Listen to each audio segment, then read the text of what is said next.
can't prepare for where Film Shake might take you. All I'm saying is, Nick, podcasting, it can get to you. No worries.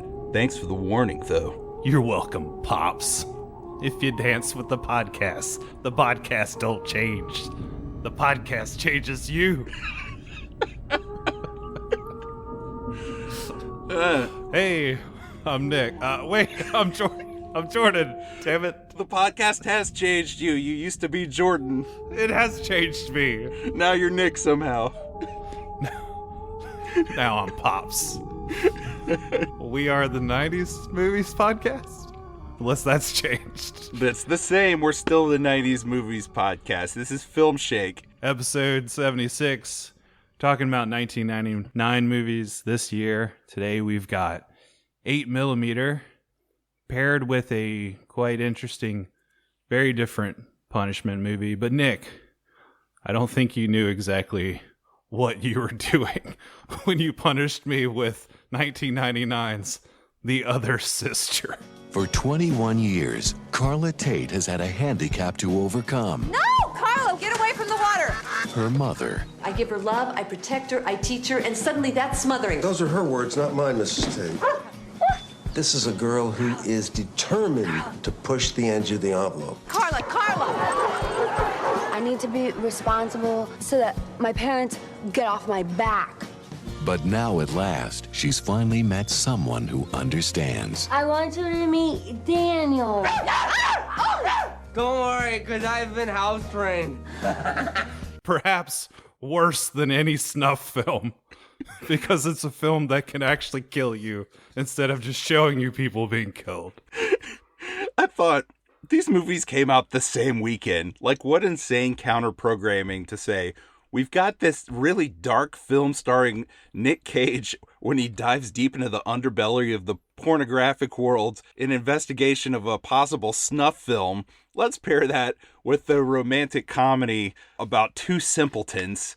And look, I just want to get this out of the way now, listeners. I'm sorry if I offend anyone. I just don't know how else to say this. This stars Juliette Lewis and Giovanni Ribisi going full retard. Now you might say, oh, that's not socially acceptable to say that phrase, Yes, Nick. indeed. Well, I'm taking that from the movie Tropic Thunder. And when they use the phrase full retard in that film, they aren't making fun of people who, what's the proper word, Jordan? Mentally disabled? Mentally disabled. They're making fun of Hollywood's portrayal of someone who is mentally disabled. So they're making fun of ridiculous performances by Hollywood actors trying to get prizes by taking advantage of mentally disabled people. So the movie is actually not disrespecting people who are mentally disabled. It's disrespecting Hollywood actors playing people who are mentally disabled. That being Tropic Thunder, but I think we could get into a debate here of The Other Sister is not doing a service to those mentally disabled people. It's actually very tasteless, even for, I think, 1999 standards. This was very poorly received for good reason. But yeah, it just feels so icky now watching this as Juliette Lewis and Giovanni Ribisi just lean into like every single possible stereotype of someone who's mentally disabled. And it's, oh God, man, it's 2 hours plus of cringe. It's very hard to watch. I had to stop the movie multiple times and just start drinking and eating lots of Doritos because I was like, what the fuck did Nick just punish me with? Oh my God, how am I going to get through this? This is 130 minutes of my life now. Talk about my depression with the beaver. Like, what have you done to my life? The insane thing is, this is paired up with my main film, which again, my main film is about someone who is possibly murdered in a snuff film. And The Other Sister is far harder to watch. Far more soul-crushing. Yes, indeed. Yes, indeed.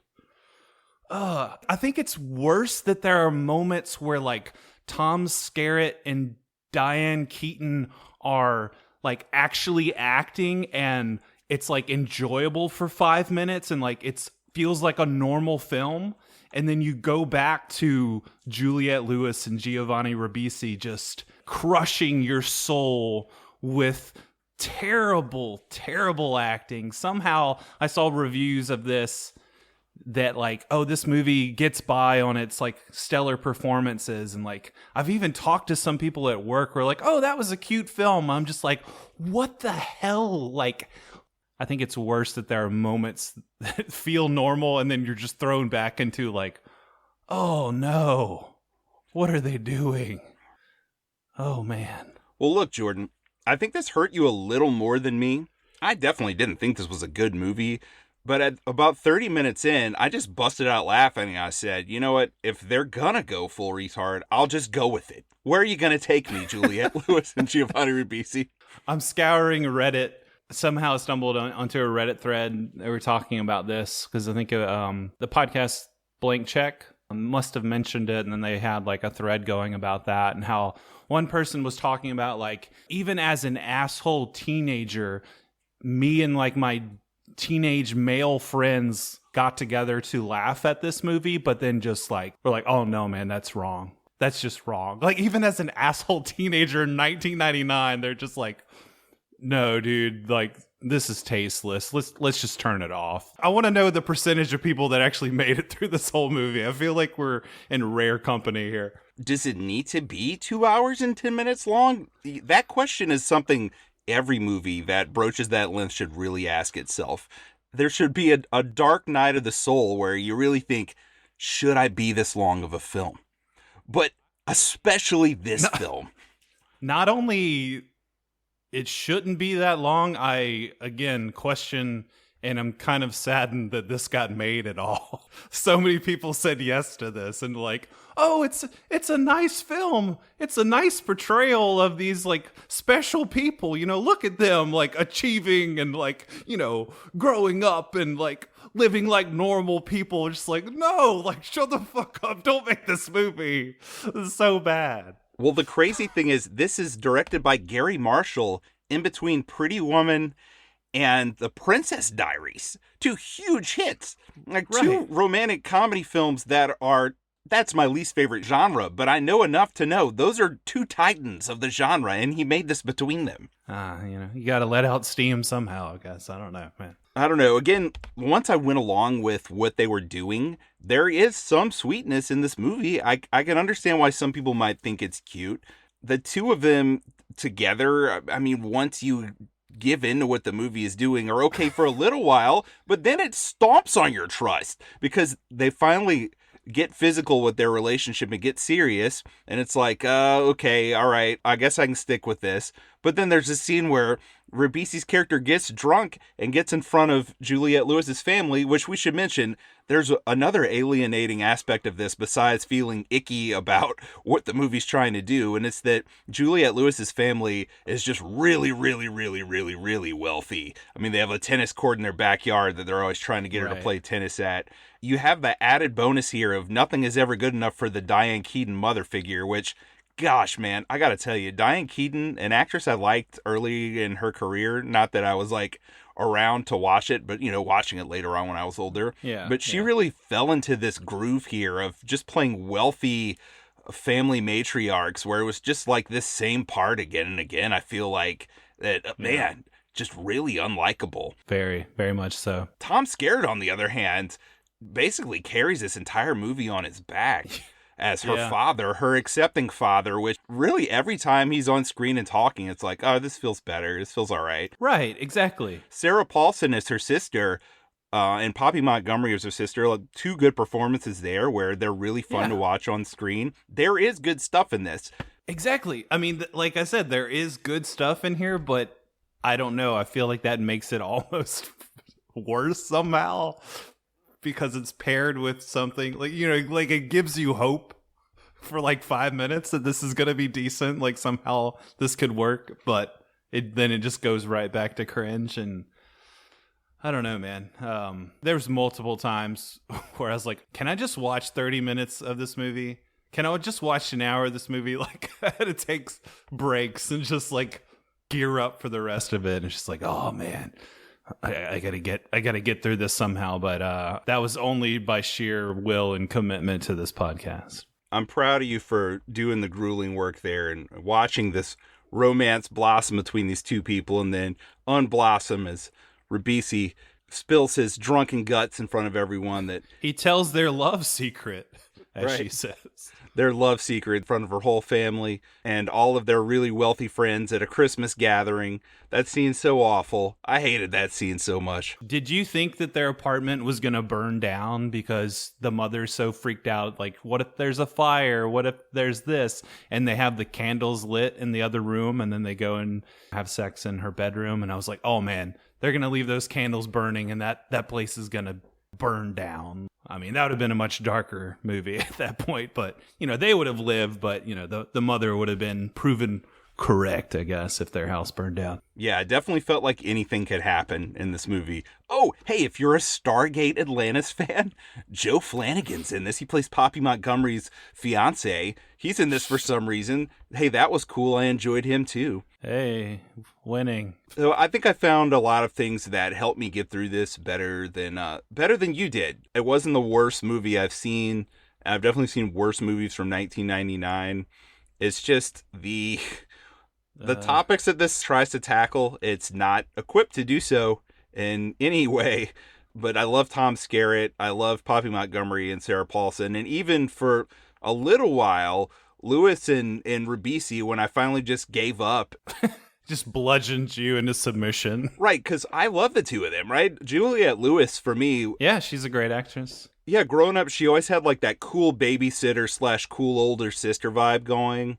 So, I mean, I like her. And Ribisi, I mean, he's in so much stuff I like, and I like him in those things. You get the two of them here together in a romance, and I'll give it a 4 out of 10 just on the charisma of the cast that I like. And some moments are actually decently executed because it is Gary Marshall. I mean, he knows what he's doing. He can make a movie. It's just, geez, why'd he make this movie? I don't know, man. I feel like this is one of the worst movies that I've probably ever seen. And you liking the Mod Squad and then defending aspects of this, I don't know, man. I'm starting to question your judgment here. Like, what's going on? You getting soft on me? Like, I guess it just must be my love for 1999. But also, I mean, Baby Geniuses to me is one of the worst movies I've ever seen. That's a 1999 movie, and that is exponentially worse than this, because this has some redeeming qualities. Yeah. That has no redeeming qualities. Unless unintentional humor is a redeeming quality. That's the thing about this is, like, you can't really laugh at it. You know what I mean? Like, oh, I laughed. It doesn't feel morally correct to laugh at this. Just, like, I guess if you disentangle the idea of, like, okay, I'm not laughing at someone being mentally disabled. I'm laughing at how poorly this is being used and portrayed in this movie. Okay, well, wait, Jordan, I have to defend the movie here a little bit. Okay, there are moments that are genuinely funny that aren't making fun of the character's disabilities. For instance, there's a moment late in the film where one of the sisters gets married. It's Poppy Montgomery's character. And you have all these frequent callbacks to The Graduate throughout the film because it's Ribisi's favorite movie and it's kind of their movie together, where he comes down and kind of crashes the wedding, and then Diane Keaton and Juliette Lewis get in a fight, and Juliette Lewis runs away. Keaton chases after her on a golf cart, and they get in this argument, and Lewis has this moment where she says, because this was Keaton's dream wedding, basically. She planned everything with her daughter's wedding, and it was like her dream. And Lewis is yelling at her. She's like, I hated everything about that wedding. It was awful. I hated the dumb hat and these dumb shoes and your big ugly centerpieces. The only thing I like is this dress. This is pretty. Okay, I'm gonna keep it. Her line delivery there is excellent. It's like, oh wait, Juliette Lewis is actually really good. It's funny how she's dissing her mom, who deserves the dissing, and then she's like, I'm going to keep this dress.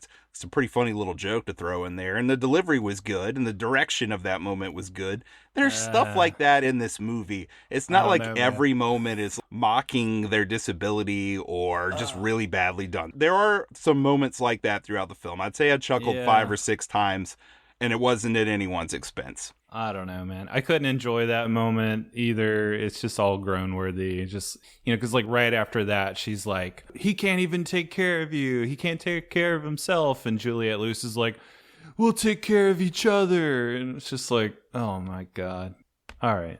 Well, even that moment, I can see how people who like romantic comedies, they might think that part's sweet. I don't know. I can't totally diss it. But you said it already, Jordan. If you dance with the podcast don't change. The podcast changes you, Jordan. Maybe I am getting soft in my old age here. The Other Sister definitely changed me. And you know what? I just went full throttle, hellscape of a night, watched The Other Sister, and then right after turned on our main movie, 8mm.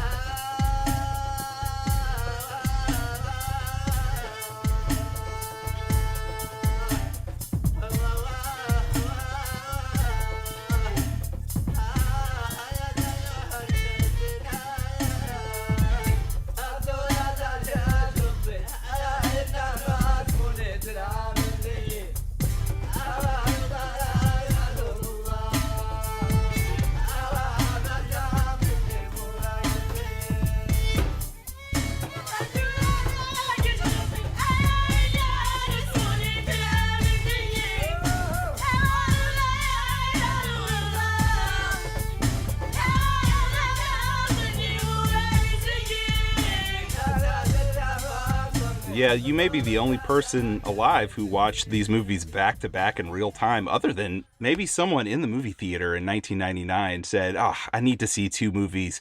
I've got 4, well, considering the length, I've got 4.5 hours to kill. I'm going to watch these movies back to back. Why not? And they had your same experience, Jordan. Except they were stuck in a chair. They couldn't get up and pace and get alcohol from the fridge. How would you mash up the titles of this for like a Barbenheimer? Would it be like 8 Sister Meter, the other 8mm, 8mm Sister? I like 8 Millisister. That's pretty good. 8 Millisister? Yeah. That's pretty good. All right. Let's get pumped again. Come on. Let's get back to it. 8mm, 99, Joel Schumacher. What do you got? Yes, it's directed by Joel Schumacher of, Batman and Robin fame, Batman Forever fame, but he directed a lot of other films. Lost Boys, just a really enjoyable film. One of my favorite 80s films. It's not necessarily a great film, but it's a very enjoyable film. Yes. And you've got Andrew Kevin Walker here, who's the screenwriter of Seven, and he got brought on here on the strength of this script. He and Schumacher and the studio famously had some disagreements. Yeah. Man, I think things maybe worked out for the better. Maybe so. This came out in February of 99, February 26th, and I did not see it in the theater. One of my closest friends growing up, Derek Shinver, rest in peace, no longer with us, he went to see this opening weekend with his girlfriend, and I was psyched to hear about the movie after the weekend because I really wanted to see it. You know, Nic Cage had gone through that tear of action films. You know, he has that holy trinity of action films with Con Air and The Rock and Face Off, so it was like, oh, maybe this is going to be another good one. And then he came back to school and I asked him how it was. And he said, you know, my girlfriend was sexually assaulted a couple years ago before we dated. And as soon as we got to the part where Nic Cage watches a snuff film, which is about 10 minutes into this, she said, can we leave? So I don't know. And that was it. Gosh. That was my only experience with this movie. But it's always been in the back of my mind. It's a 1999 film. It's Nic Cage. I got to watch this at some point. So it was a no-brainer for me when we decided to watch 99 films all year. I've got to finally knock this one out. Knock out a Nic Cage. Knock out a 99. You know, we love Nic Cage on the show. Went through a recent tear of going back through a lot of his movies that I hadn't seen. But I had seen 8mm. I didn't see it in the theater. I want to say, you know, my memory is definitely not as sharp as yours, Nick, with your like indelible memory. But I want to say I watched this like in my mom's house, in my brother's bedroom with him. She might have been there, which is like a really weird movie to watch with your mom in the room. You know, it was just at that time where it's like, you go and get the latest blockbuster from the movie store. Nic Cage is in it. Oh, 8mm. It's a thriller. It sounds edgy. And then it's just like, this is about like snuff films and the porn industry and like deep, dark stuff. Okay.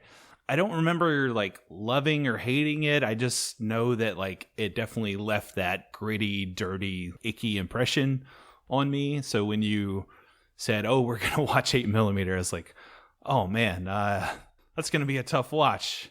I had never really wanted to go back and rewatch that, but thank you, Nick, for the impetus, I suppose. Because yeah, I don't think I probably would have ever rewatched this, but yeah, I'm kind of glad that I did and interested to jump into it now. Yeah, I'm sure anything would have been good after The Other Sister for you, right?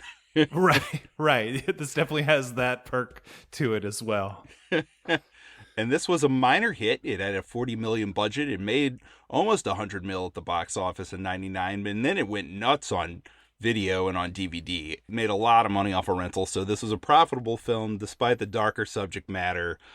This movie was fairly critically panned at the time. I have some theories on why, which I'll get into after we talk about the movies more. Yeah, I'm interested in that for sure. Yeah, definitely. But hey, let's give a quick breakdown of the plot for this film before we go through it. It's pretty simple. Nic Cage is a private eye. He's married and he has a young child. He gets called in by this wealthy elderly woman whose husband was, I think, a steel magnate who's just passed away. And she's gone through his things and his secret safe behind the painting in his study, and there's an 8mm film there. And on this film, it appears that a young girl is murdered. It's a pornographic snuff film where she is stabbed to death. She is having a really hard time coming to terms with this being in her husband's possession, so she tells Nick, hey, find out if this is real. And if it is real, find out what happened to the girl. And that's it. That's the plot for the movie. That sets you along. Yeah, I really like this premise. I like the setup and how it establishes his character. The opening scene, we get him tracing somebody at an airport, going to various locations. He's taking pictures basically of a guy cheating on his wife. We see him talking to a senator and giving her the photos about this is her son-in-law. So we understand that he's well connected, that, you know, he's kind of like maybe on the upper crust of private investigators. And then just the whole, you know, the setup of the family. I love Catherine Keener, him as a family man with a young baby. I mean, I'm already pulled in because it's just Nic Cage. The little details of going to this mansion, kind of going into that world, and then like the safe behind the big giant painting in the study, like, is a particular detail I think that just is striking. And then like, yeah, him watching the film, and basically before he goes in, he's like, yeah, a lot of times these things are just like good effects, or it's an urban legend, you know, snuff films aren't real. I like the filmmaking aspect of him watching this film, and obviously they've made this film for the movie, right? They shot this on 8mm, they staged it with this girl, but his reaction and the way that they have created the actual snuff film for the movie is very impactful. His flinching away when she's stabbed, the gritty location, like juxtaposition of like him in this mansion watching this like dark, dirty, gritty, terrible thing. I don't know. I just love all those elements combined in those opening scenes. And I love how the film opens up with him landing at the airport and getting off the plane. And I like that there's an establishment that the world has rules, because he's a smoker, and you hear repeatedly at the beginning of the film, no smoking, plane rules, no smoking, which kind of establishes that rules are going to be broken.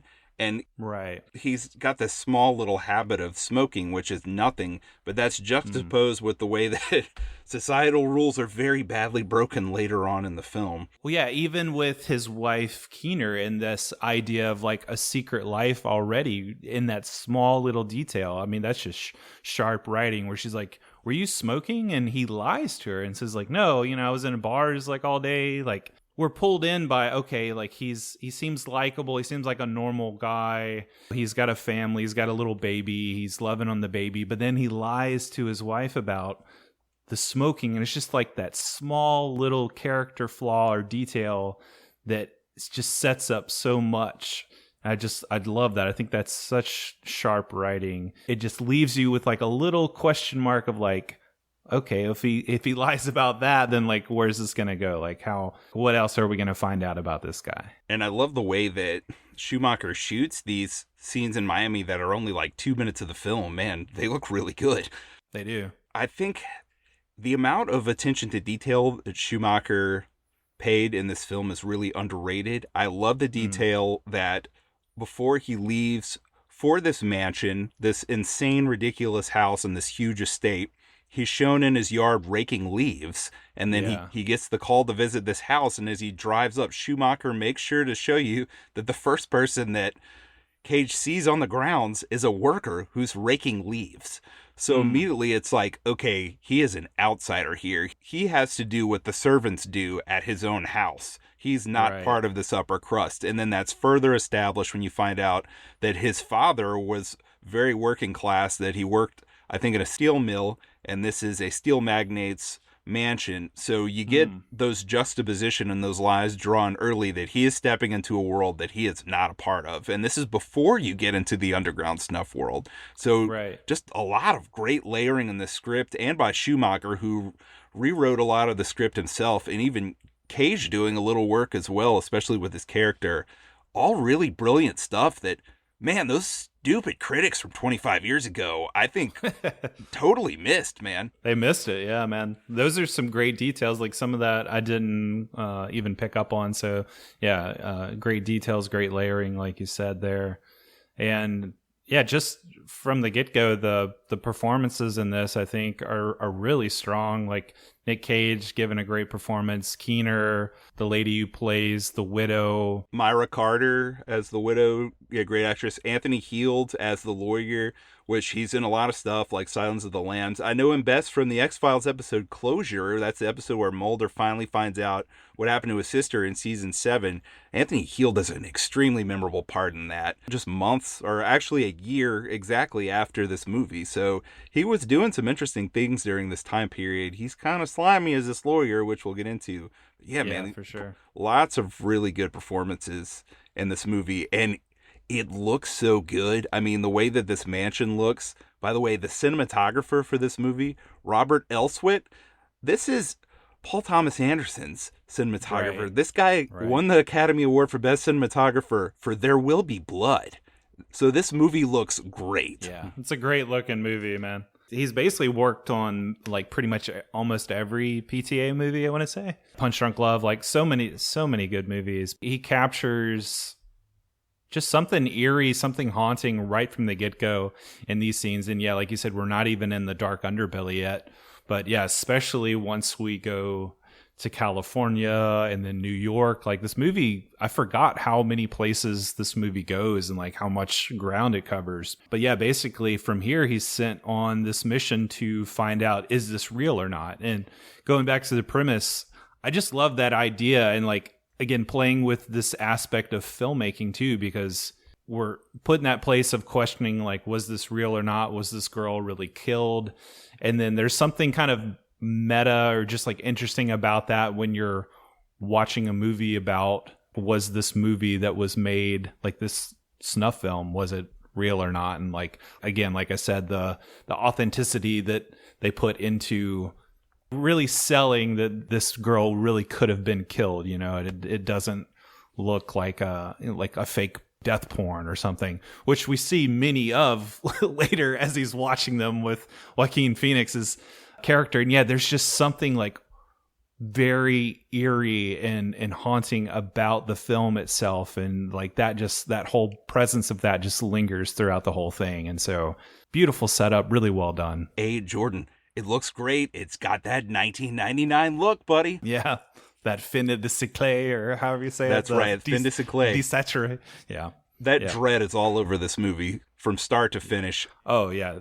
And it's baked in. Like, they made sure when they filmed this was in February so they could get just that kind of overcast, dark sky dread vibe. Yeah. I mean, I feel like this movie is the embodiment of that idea, you know, of just like things coming to an end, the entropy of society, you know, everything.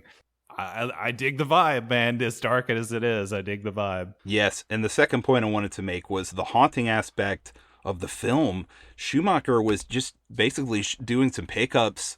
And one of the people who had answered the call for like pictures and things they were taking in the film was a stripper. And he looked at this stripper as they were doing the photography for the movie and just looked in her eyes and said, "Holy crap, this is the most haunted face I've seen in my life. Hey, do you want to act in this movie? All you have to do is basically sit in this bed and we're going to dice you up." And man, she has that haunted look for sure. It adds to the real feeling of this. And then Cage is off on his mission. He has to go look through this giant missing persons database. You get, I think, probably one of the more controversial aspects of the film, which is the score by Mychael, Danna. He also did the music for one of my favorite movies from this time, The Sweet Hereafter, which I've talked about a bit when we were talking about Go with Sarah Polley.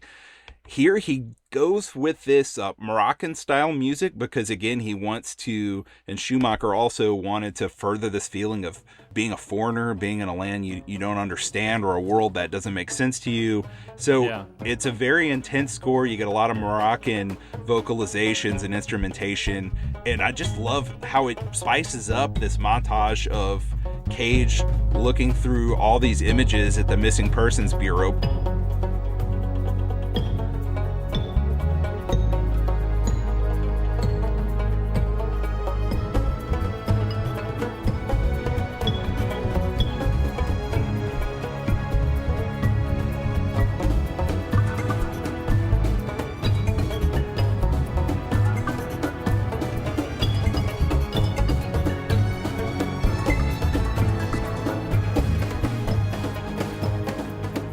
I know some people weren't into the music or thought it was too much. What did you think about it? I was really into it, man. Like you said, I think it spices it up because, a lot of this is set, like, especially that scene that we're talking about. It's set in kind of these mundane, drab.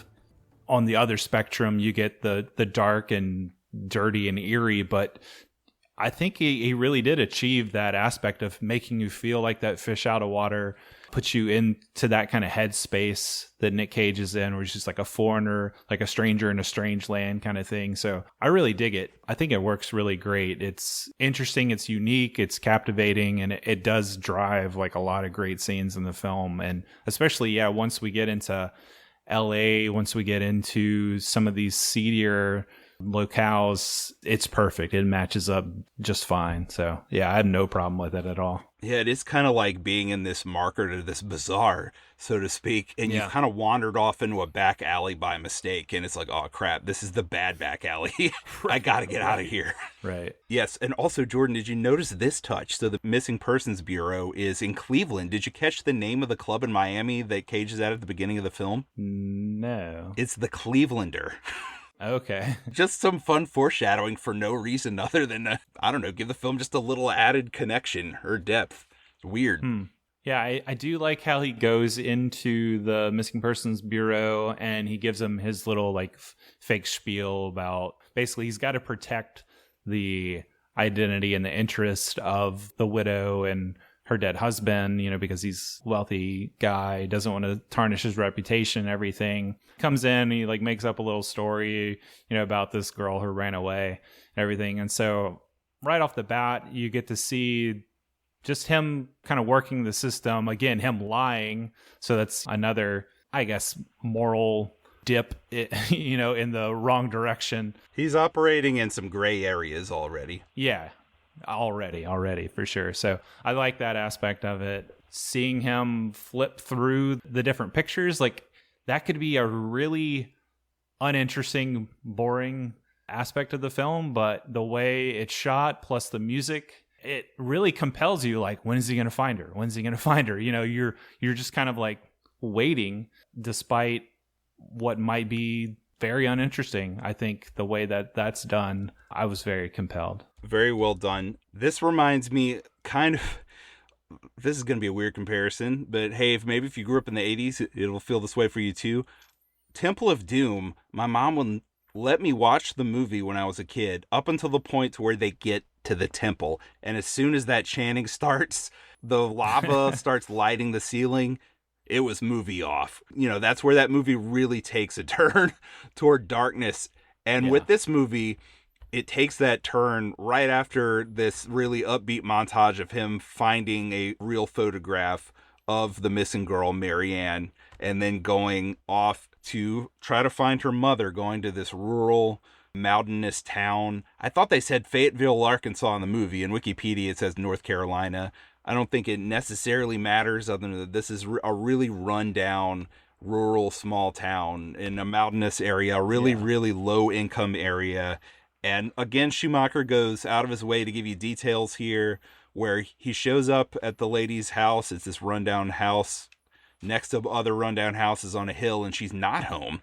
And the neighbor says she's at work, so it shows him having to go to the grocery store where she's cashiering. So this is a woman in her late 40s who's having to work as a grocery store cashier. So immediately, again, you see, okay, this woman is so far away, and her daughter is so far away from where we were earlier in this movie, in this mansion. They're even farther from that world than Cage is. So I love that little attention to detail, too.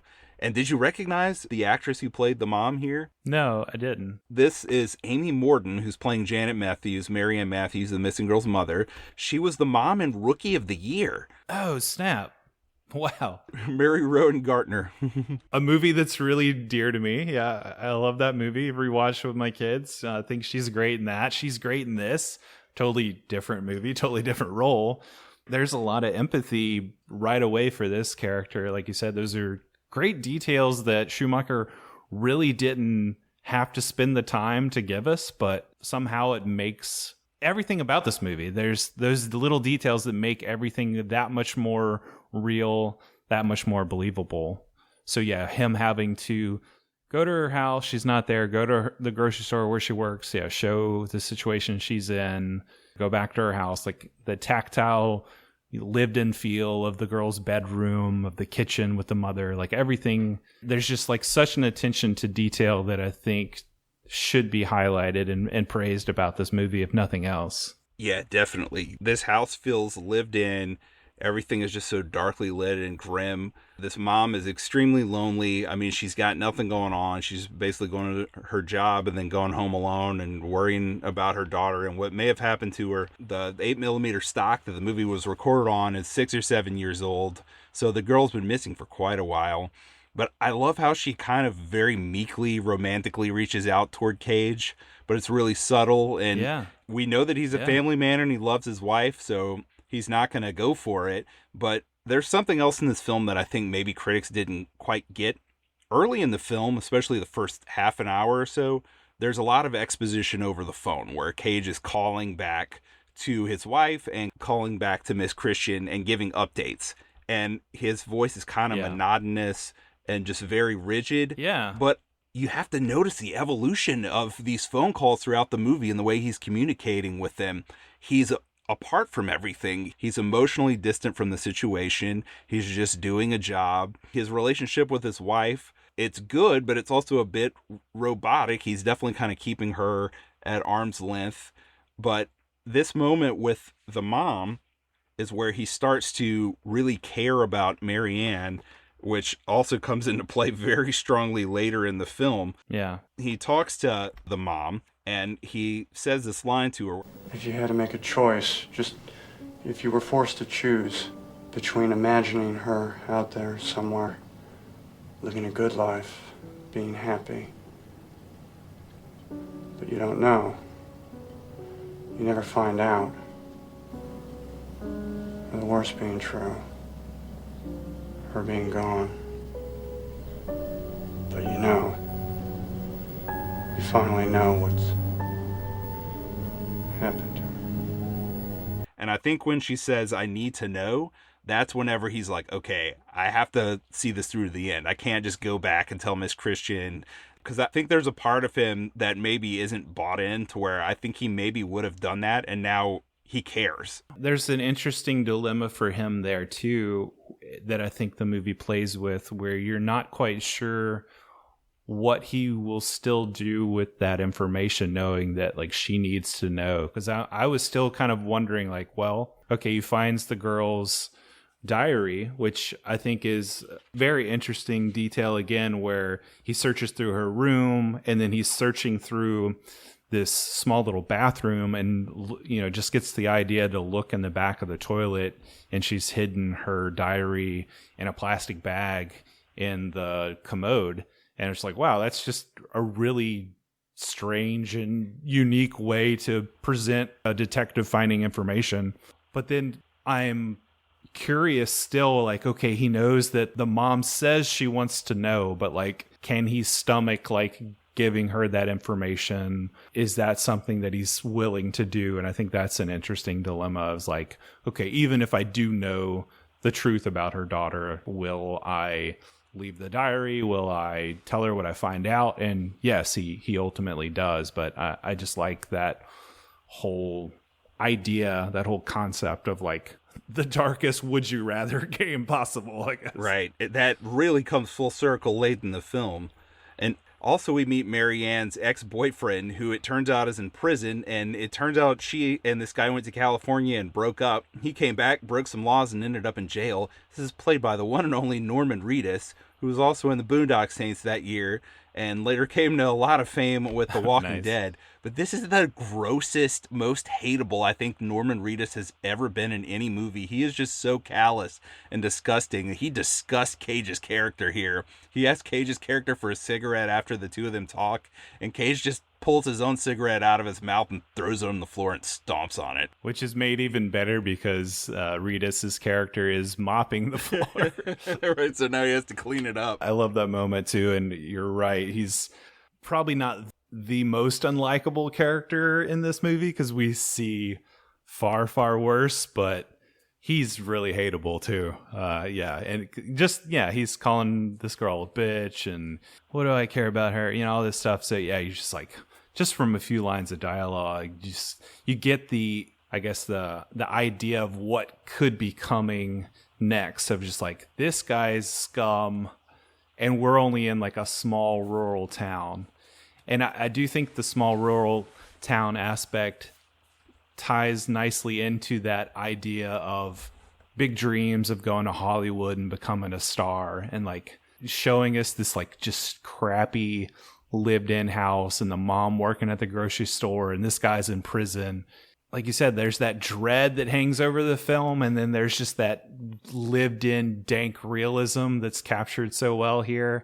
And just coming from the South, coming from like not a huge city in itself, you grew up in a rural town, and just that idea of like, I'm going to move away and go to Hollywood. And then what we find in Hollywood is just far darker than they would ever expect. Yeah, for sure, man. Our girl from our class who left for Hollywood, she was back 3 weeks later working as a waitress in town. So she fared a lot better than this poor girl in this movie.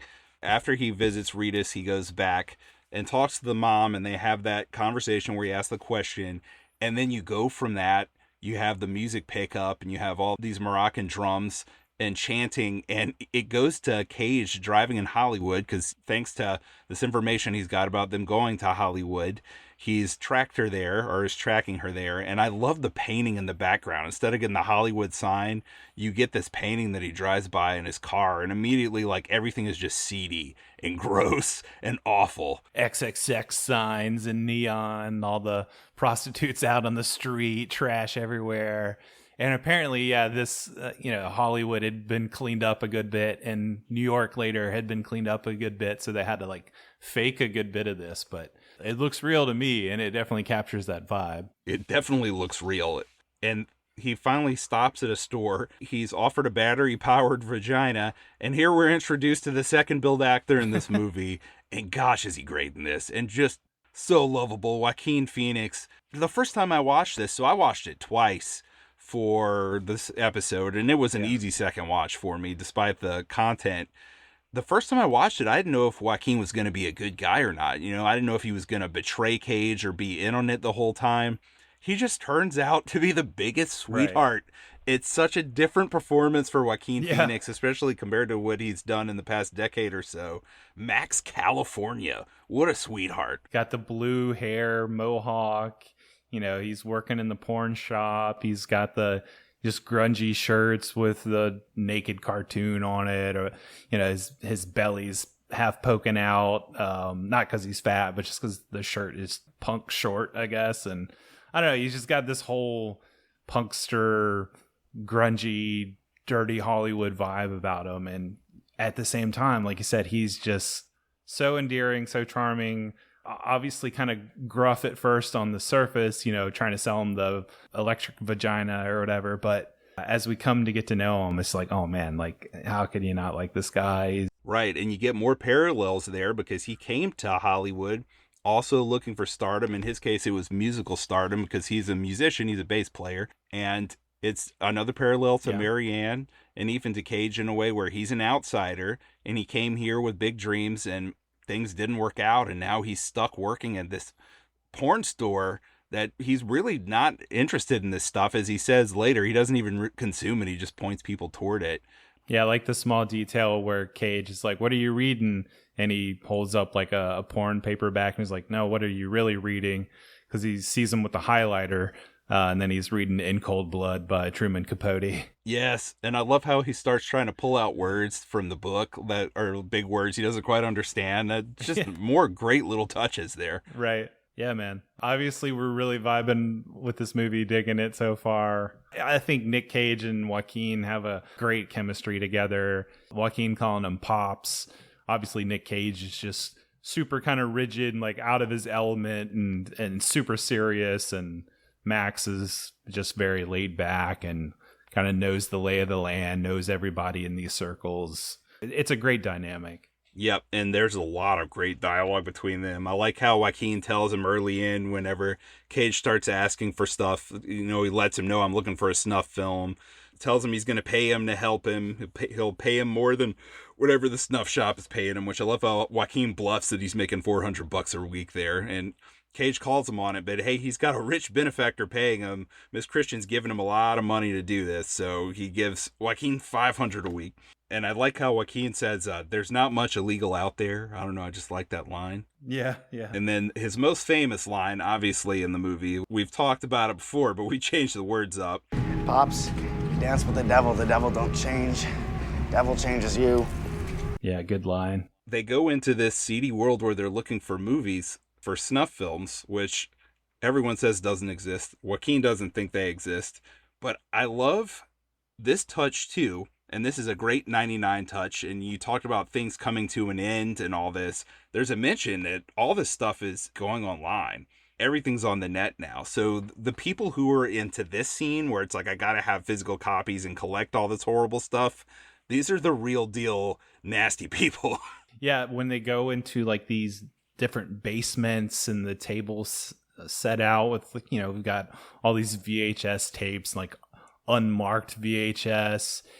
Nic Cage at one point walks over to a table where there's just like Polaroids and different pictures and videos, and the sign says kids, and he's like just drawn to it, but also very disgusted. He just wipes his hand on his jacket after he touches one of the pictures. So yeah, it's just really showing you the depths of depravity in these circles. And Max just kind of, like we said, he's an outsider to it. He's not really into it himself, but we see him just kind of like, hey, Gary, or like, hey, Bob, what, like he knows everybody. He's super comfortable so far at this level with all of this. And Nic Cage, obviously, very uncomfortable. Right. And we should clarify, too, when you said he's drawn to it, he doesn't want to look at kiddie porn. He thinks he might find a picture of Marianne when he's looking right there. Right. But all these people that they casted as the people selling all the weird porn, these are all legit, like, weird porn people. Like, Schumacher didn't want to get actors to try to do this. He wanted the movie to look as authentic as possible. So all these people are just so grody, man. There's a lot of really grody, nasty people. Yeah, Nic Cage at one point walks in to like the real porno of like an enema, like some guy getting like an enema up his ass.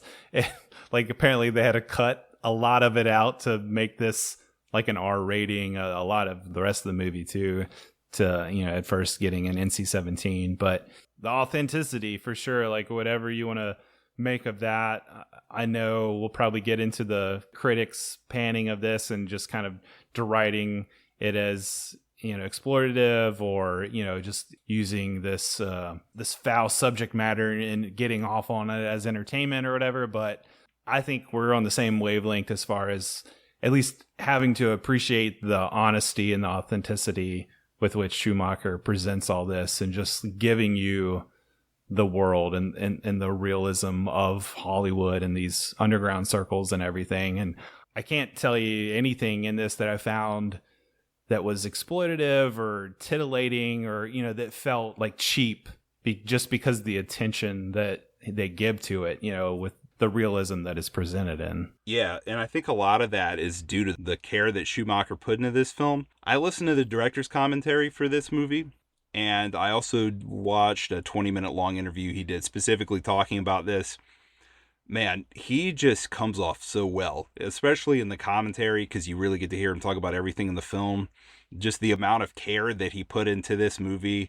And he had some pretty strict rules, too. He wanted authenticity, but he had limits for things. And obviously, no child porn or nothing like that should be authentic in any way. He didn't want any of that on set. No violence against anyone on set, which for the look, they got a few people that were into BDSM. And when they actually started hurting each other on set, he kicked them off immediately. Wow. So he was serious about this looking real, but at the same time being a safe set.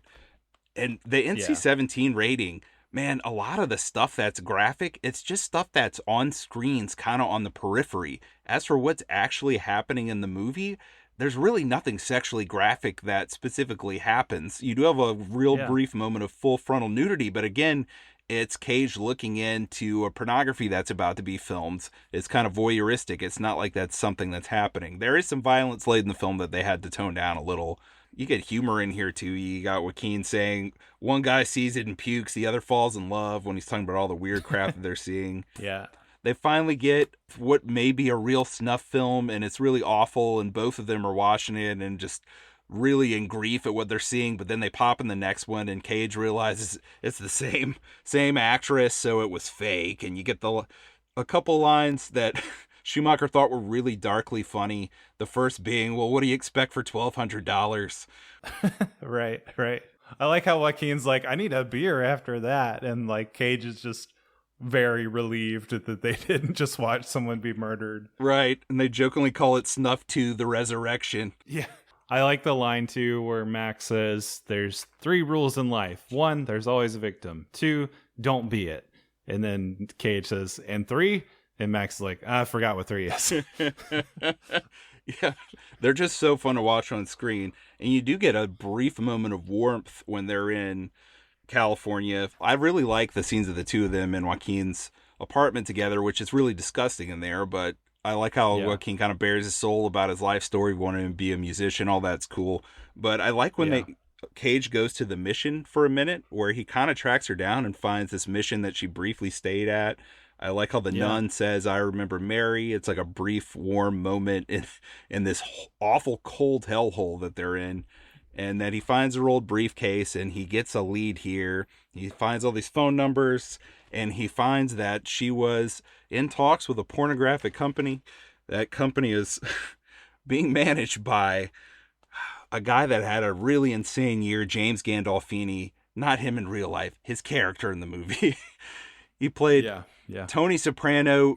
That show debuted a month before this movie. And man, for me, it's always really weird when an actor plays a really mythic, huge TV character like he did, or like, say, Sarah Michelle Gellar did with Buffy, and then see them in a movie where they're kind of small fries. Yeah. It's really weird, but God, he's great in this. He's an awful person who really just cares about making a few bucks. He's just so terrible, man. He's such a bad guy. What did you think about him in this film? I thought his performance was really great. Again, another character where you just kind of immediately hate him. Cage walks in, shows him a picture of Mary. He's trying to run this porn production company. He's got all these girls waiting outside in line for him. Takes one look at the picture, and he's seen this girl before, and he's haunted by it. He stops and stares at it too long. It's kind of shocked, but then lies and says, no, I never seen her, whatever, we got a lot of girls walking through here. And I just love the scenes of Cage spying on him, bugging his phone. He gets an apartment across, or he gets like a high-rise office across the street, and he's like looking through the shades and binoculars, listening in on his conversations. We see Gandolfini getting with some of the girls, like pulling the shades, obviously doing some nefarious stuff there. So thought he was just a scumbag right away, really embodied that. Have to point out Cage taking care of business with him in this movie. We also have our other 90s movie with him in True Romance, where Patricia Arquette gets to dispatch him. And Cage and Arquette were at one point married, so he gets, spoiler alert, he gets killed by both sets of the married couple there. So I thought that was fun. Oh, man, that's a great connection. But he follows Gandolfini's character to one of his sets. I love some of the handheld stuff in this. Originally, this was going to be all handheld. It was going to star Russell Crowe instead of Nic Cage. It was going to be a low-budget film. But when the option came to make it a bigger budget with Cage, that's what Schumacher and the studio went with.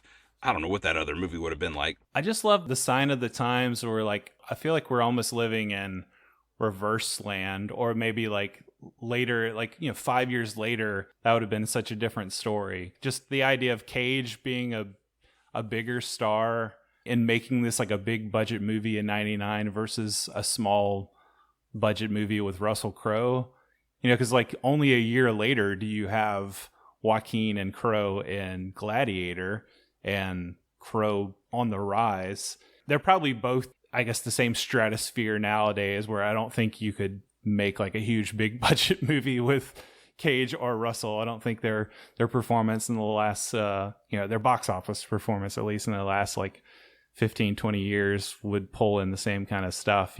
It feels like they are, I don't know, almost like relics of a time. I feel like Cage, his notoriety has definitely stayed with him. Like there's this whole like cult of Cage and just appreciation for him as this really like wacky performer or whatever. But Crowe doesn't seem to have really fared as well. Like I feel like a lot of his movies have kind of bombed or been lower budget or lower profile, at least in the last few years. What would you say? Yeah, I think that's true. I think that Cage went kind of through the same thing as Keanu, where I think people early in their careers, and even when they were kind of in their 90s peaks, people didn't get what they were doing. Said they're bad actors or they're overact. Well, in Cage's case, he's overacting, and Keanu's case that he's underacting, not really understanding what they're doing. Right. You start putting some distance there, and people start going back to their films and looking at their performances and saying, wow, like what they did in those movies was exactly what those movies needed. And they've made these movies timeless because of their performances. So Cage, like Keanu, kind of went through this renaissance where everyone loves him now, right? People talk about Nicolas Cage and no one's making fun of him. It's with admiration. Right. Same thing with Keanu. With Crowe, he arguably had a bigger box office peak than Cage because he had Gladiator and then Master and Commander. I really love that film from 2003. But he wasn't at the top for a long time, and he really has never gotten back there. I think he's a good actor, but he just is not in as much stuff and definitely not as high profile. So yeah, I'd say that's true, man. You do this movie 3 years later and they go with Crowe, no brainer. But yeah, for sure. In 99, Cage is the man. And that handheld thing, like I was saying, I do like that there is some handheld work here, especially when there's an action beat, because there's a really brief action beat here where Cage goes to the set of this pornographic film, which is just an amazing location. It's this house like on the Hollywood Hills, like way above everything in this kind of jungly area, and Cage gets spotted. I love the stunt where they send a guy to chase Cage, and Cage takes off running, and he sidesteps into the jungle, and this guy runs past him, and then Cage shoulder tackles him. Schumacher said this was a one take. He shoulder tackles this poor stuntman off a hill down to this pool below, where he careens off the side of the pool into the grody, nasty water that's at the very bottom of it. It looks amazing. Like, it looks like Cage murdered this guy. That stuntman is a hero. Yeah, I dig that they set up that pool as he's infiltrating this house, and you see that the water is really low. Again, that just reeks a certain vibe to it, like a almost empty, grody pool. Yet we're at this like big Hollywood Hills mansion. Again, a juxtaposed detail that it's really, really charming to me. And then the fact that we get a guy being pushed off into that is even better. Right. It's just like the degradation everywhere that he goes.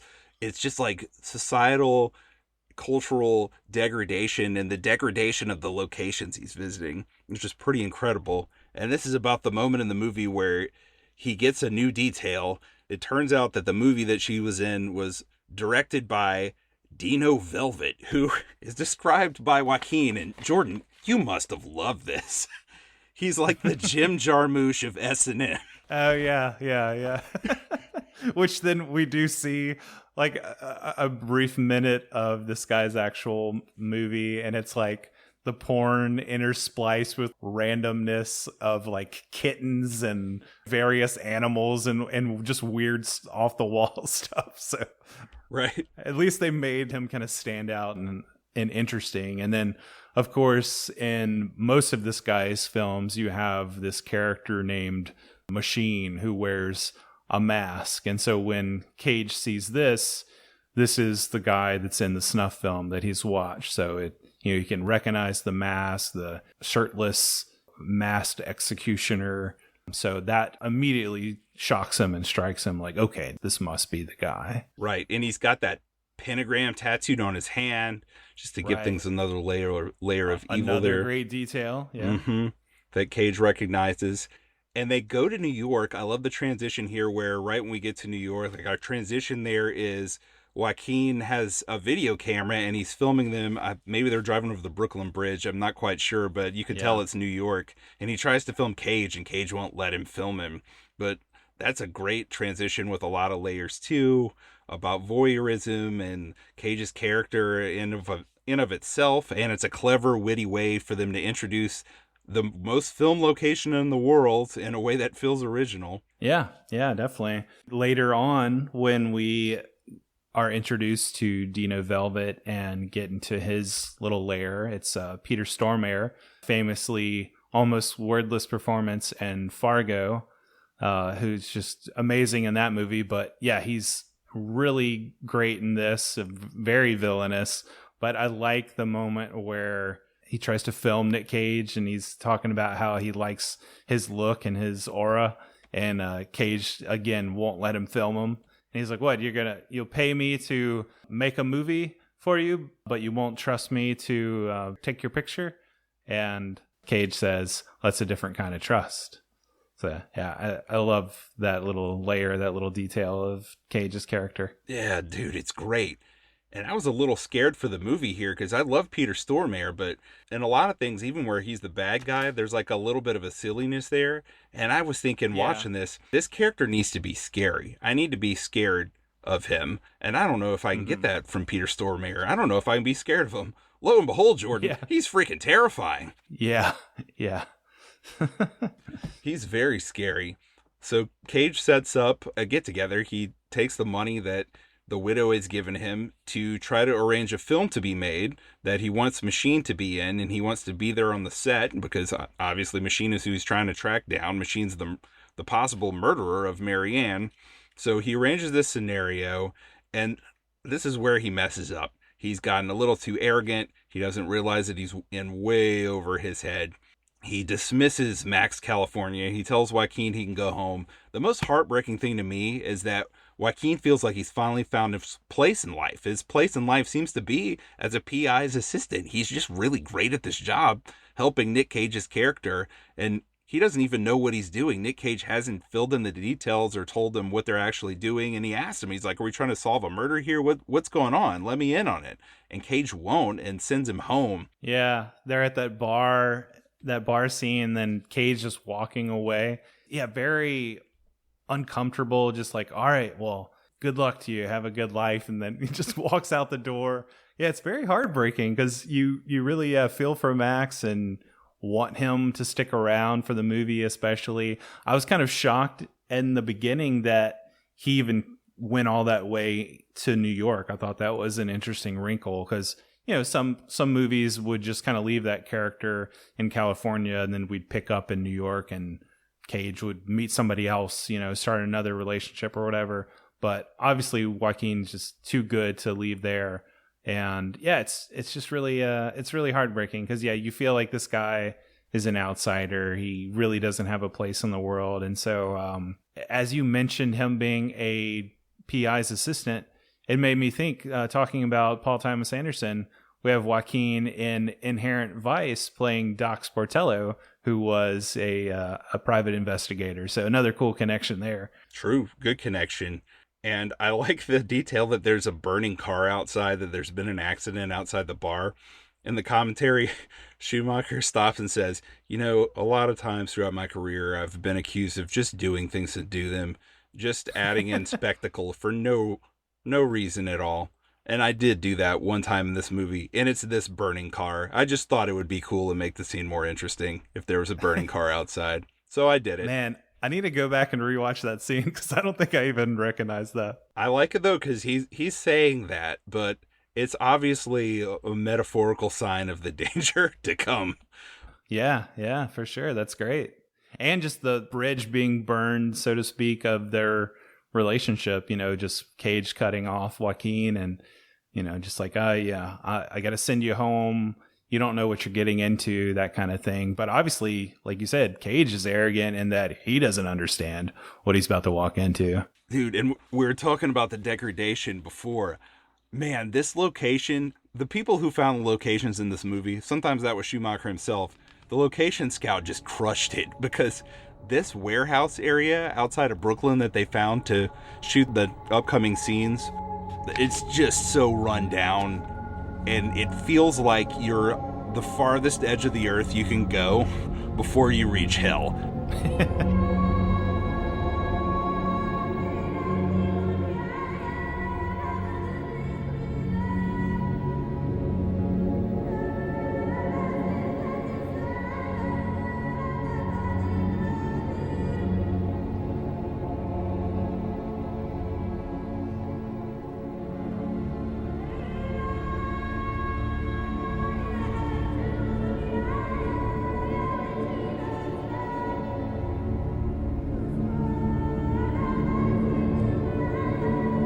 You got the music from Mychael Danna right here. It's just so run down and freaky. Apparently this is where Dino Velvet likes to shoot his movies. And we finally meet the Machine.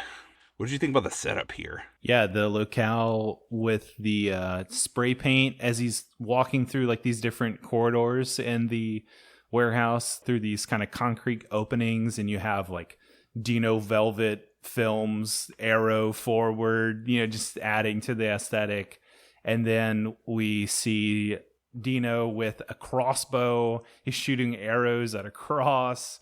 You've got Machine there, I guess some different beds, and there's like a table with knives and, you know, all this just kind of ominous setup here. And Cage quickly realizes, oh shit, they're on to me, because they bring in James Gandolfini. Obviously, he kind of stuck his head out a little too far. I mean, when you think about it, it's pretty obvious, like, okay, this guy, before Cage left LA, he listens in on Gandolfini calling and saying, I just got a call.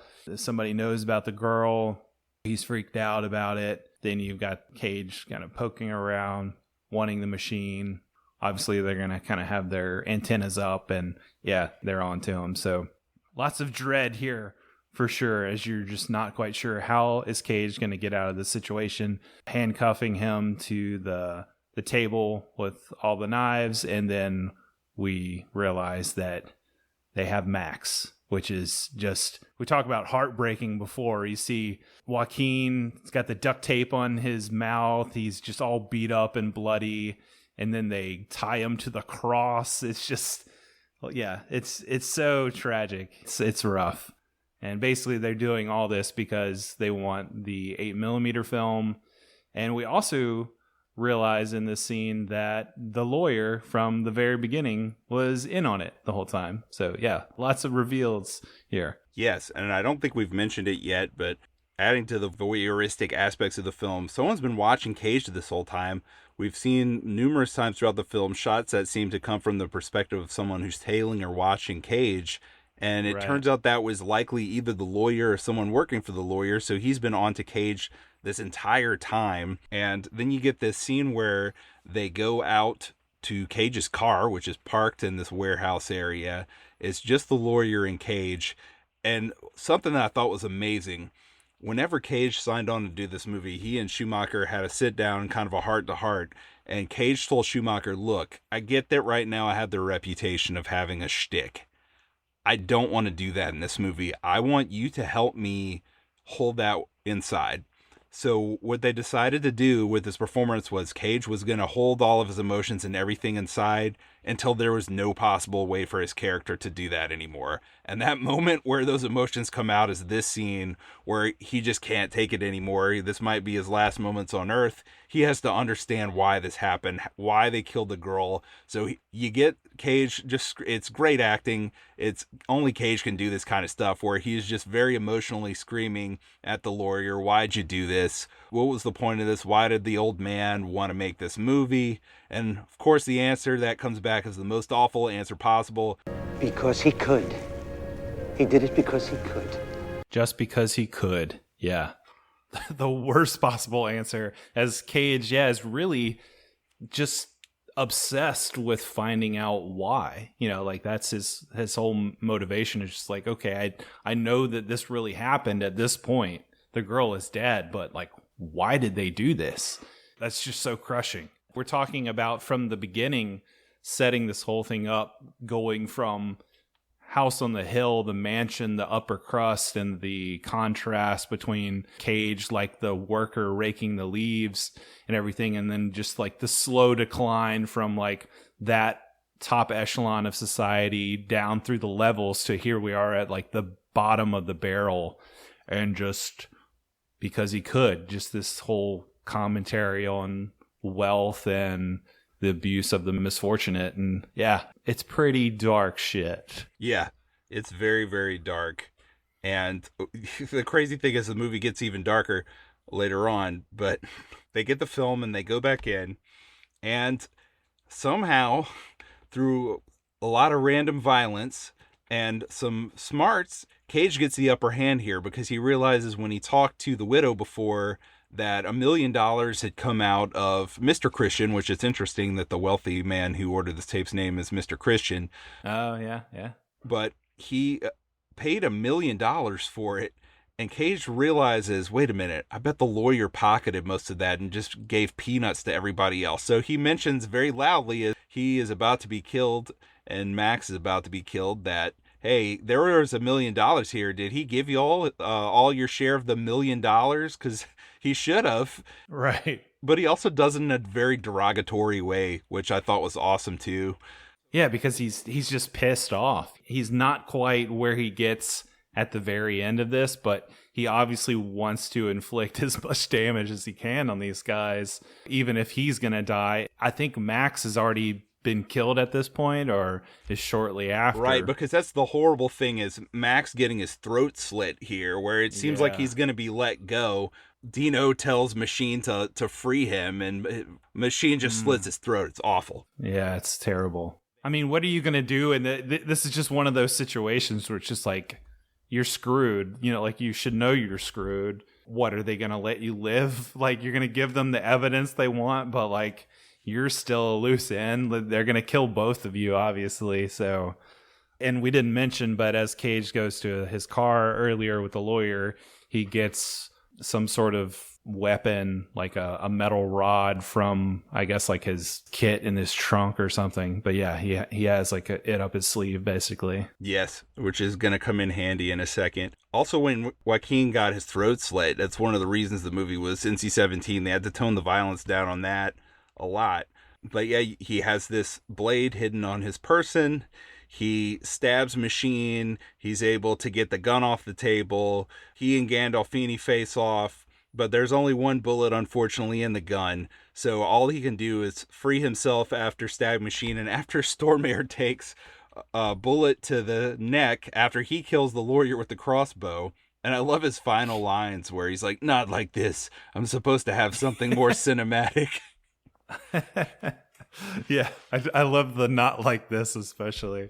But yeah, it's just it's a pretty wild, crazy scene. But again, I don't feel like, okay, yeah, it is like an action beat, of course, but it doesn't fully feel like an action movie, like entertainment, exploitation kind of thing. It's like, even though it's pretty zany, a guy being shot in the heart with a crossbow and all this stuff happening, you're really sold just by, is Cage going to be able to get out of this alive? How is he going to get out? And then the fact that he does get out and there's still this loose end of Gandolfini is still alive and the machine is not dead. Like, he's just been impaled, but this doesn't quite resolve his predicament. And so I like the messiness of all this, and that the fact that it's not just like John Woo face off like 900 bullets, hiding behind the columns and that kind of stuff. It feels a little bit more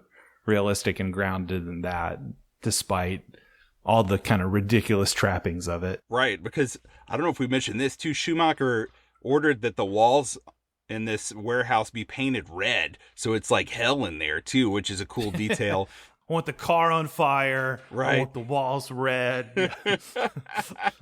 He mentioned in the commentary that a lot of directors are scared to film red that way because they don't know how to do it, but he had so much experience with design before this movie, he knows how to do it, and it looks pretty scary. He had so much design experience on the Batman movies, I guess.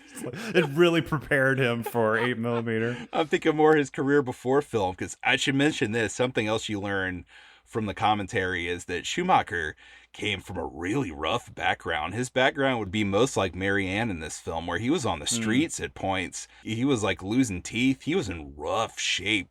He was born in the 30s. He went through a lot of rough things. You really get some authenticity there too from his direction. But like you said, it's not like a slick action beat, but dude, again, like the sound of the car and the way that they shoot Cage driving away with Gandolfini shooting, and then the camera tracking through the buildings as Cage is just flooring it, trying to get the hell out of there, is so thrilling. Yeah, it is really thrilling because he's going so fast. I'm thinking he's gonna crash. Like, right. He's gonna die right here trying to get away. Yes. And then again, more of the care and detail. I love that he drives back over, again, maybe it's the Brooklyn Bridge, I'm not sure. He drives back through where Joaquin was filming when they did the intro shot to New York, where it's like closure to that, where he's leaving. That's kind of haunting because Joaquin filmed them entering, and Joaquin is dead now. And then he calls the widow, and that when I talked about the juxtaposition of how he is on the phone early in the film versus later, he calls the widow and he's screaming, the film is real. They killed that girl. It's just like insane how much things have elevated. Yeah. Yeah, just really well done. Just really upping the stakes here, where everything just feels so awful and so wrong and so dangerous. Yeah. I don't trust the widow at this point in the movie, Miss Christian. Oh, for sure. We trusted the lawyer and he turned out bad. So yeah, this whole time I'm thinking, well, maybe she was in on it. Like, who knows? But I love when a movie like this can really give you that terrible sense of danger. Just the fact that we have these awful people still out there and you don't know where they are, and you don't quite know where the rest of this movie is going or how Cage is going to wrap this up. And there's just so many possibilities. I freaking love that. Look, listeners, I don't know if we mentioned this early in the episode. This is our 76th episode. We've been doing this show for 5 years now. If you listen to those other 75 episodes, I don't know if you've heard us be as invested as we currently are right now in talking about the movie we're describing. I want to call attention to that. This is a riveting film. Yeah. So Cage gets there. He talks to the widow, or he wants to talk to the widow. And this is really a turn in the film here. Like you said, I thought maybe she was going to try to have him killed or something else is going to happen. But no, she could not take the pain and the shame of finding this out. She thought her husband was a saint. She didn't want Cage to go to the news for help before, but now the only way out she sees is death. So she has committed suicide. When he gets there, the butler or her assistant, whatever his role was in their household, he's there with 2 envelopes. One's for Cage, the other is for Mary Ann's family. And she just wrote, "Try to forget us," on a note card. Damn, I thought that was pretty moving too. At the same time, I was like, wait a minute. Do I trust this? And did she really kill herself? You know, I was still like, I don't know who to trust. Right, it's that fin de siècle dread, that just like the hair rising up on your back, where it's like, is this going to end with him in a room with a bullet in his back, and as he's dying, she's like laughing at him and telling him like it's all been a setup. All these awful, horrible, demonic things have happened, and all these horrible conspiracies are in place, and you were just a tiny little pawn, and now you're dead. And we filmed it all. I didn't even mention this, dude.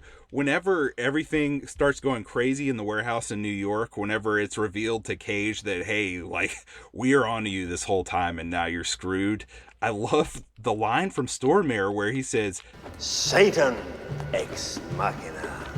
It's just so evil. Satan ex machina? Instead of Deus ex machina. Wow, yeah. Because it was as the lawyer walks in, right? Exactly. Evil lawyers like Pacino and Devil's Advocate. Where he's literally the devil. I can't wait to talk about that movie. Yeah. Speaking of Keanu. Oh, man. We're wrapping this up. We're getting to a close. But yeah, the relationship with Keener. Cage gets back and she's just like, I haven't heard from you in days. Like, where have you been? He's all freaked out. He's sending her to like this cabin, you know, where they had their honeymoon or whatever. It's got the baby with them. Like, she's obviously just on edge, like just seeing him lose it. Their marriage kind of falling apart because of his obsession, how deep he's gotten in. Like, yeah, like you said earlier on in the movie, we get these phone calls between them and the relationship seems all right. It's a little robotic. Yeah. I like how you have him saying like, love you, honey. And then she, you know, just like very monotone. He's just like at the same time in his motel room. Like, I like how he hooks up his video camera and he's like taking pictures of the slide of the negatives of the 8mm. And he's like, at the beginning of the movie, we see him flinching away and like barely able to watch this 8mm film. And then like later he's on the phone with his wife in the motel room, like watching it projected on his bedroom wall, like studying every frame of it. And just from like sheer exposure, you see his degradation like over time. And then to the point where he's finally reconnected with his wife and there's just this utter rift between them. Obviously it's said to some degree where she's concerned, you know, she's upset, but like she doesn't even understand like where he's been or like what he's gotten into. And there's something about that as an audience member, like talking about the voyeurism and just the lack of knowledge that this character has that we have. There's just something really compelling about that too. Right, yeah. Even when he touches the baby and picks her up, I was kind of like, because I'm thinking about him touching the pictures before and wiping his hand off on his jacket. Like, don't touch that baby. Right. Have you washed your hands since you've been there? Right, Yeah. and he's driven there from the warehouse, so he's got like blood on his face. I mean, he's nastied up, but I love how he tells her, and it's very true. There's no one left to finish this but me. Marianne deserves justice and he's gonna get it. Right. And then she says, well, we might not be here when you get back. I'll let you know when you can go back home. And she's like, we might not be there. This might destroy your life right here, this choice that you're making. But he can't give up on the quest. You know, he's got to finish what he started. Right. Uh-oh, Jordan, I may have a philosophical monologue on this subject later. Oh, all right. But again, a great transition from Schumacher. I love how you go from all this darkness and awfulness to this beautiful, brief nature shot from the top of this hill where the house is, where Gandolfini is. This tracking shot through this brush and these flowers and this sunlit California. But of course, this is a location where something awful has happened, and he tracks Gandolfini down here. He hits Gandolfini and starts kicking the crap out of him, which Gandolfini kicked the crap out of Cage earlier when they were in the warehouse. I love how Cage tells him, I will never get tired of hurting you, which is amazing. Yeah. But he forces Gandolfini to take him to the place where Marianne was murdered, where the film was made. And here you get one of the last big locations of the film, but not the last big location. And it's just this really nasty, awful, horrible place. Again, it's on top of the hills, the place where Marianne dreamed to go, where so many people dream to go, down below. And it's almost like they're up on this hill, just in this awful place where she ended up. Gandolfini shows him where she was killed, where it was filmed, where Gandolfini, the back of his head, that's a haunting moment earlier in the film where Cage realizes the back of someone's head is in the background of the video. It was Gandolfini because he was there. You find out that Gandolfini, as awful as he is, of all these awful, horrible people, he's the only one with a slight amount of remorse, and that he did think that that moment where she was murdered was awful. He didn't really take pleasure in it, but he also did not care at all. He just wanted to get paid. So he's still awful. Yeah. Which is almost worse somehow. I don't know. I agree. It is almost worse. Like, I didn't get off on it, but I was just kind of indifferent toward it. Like, you know, she was just some random person. Like, who cares?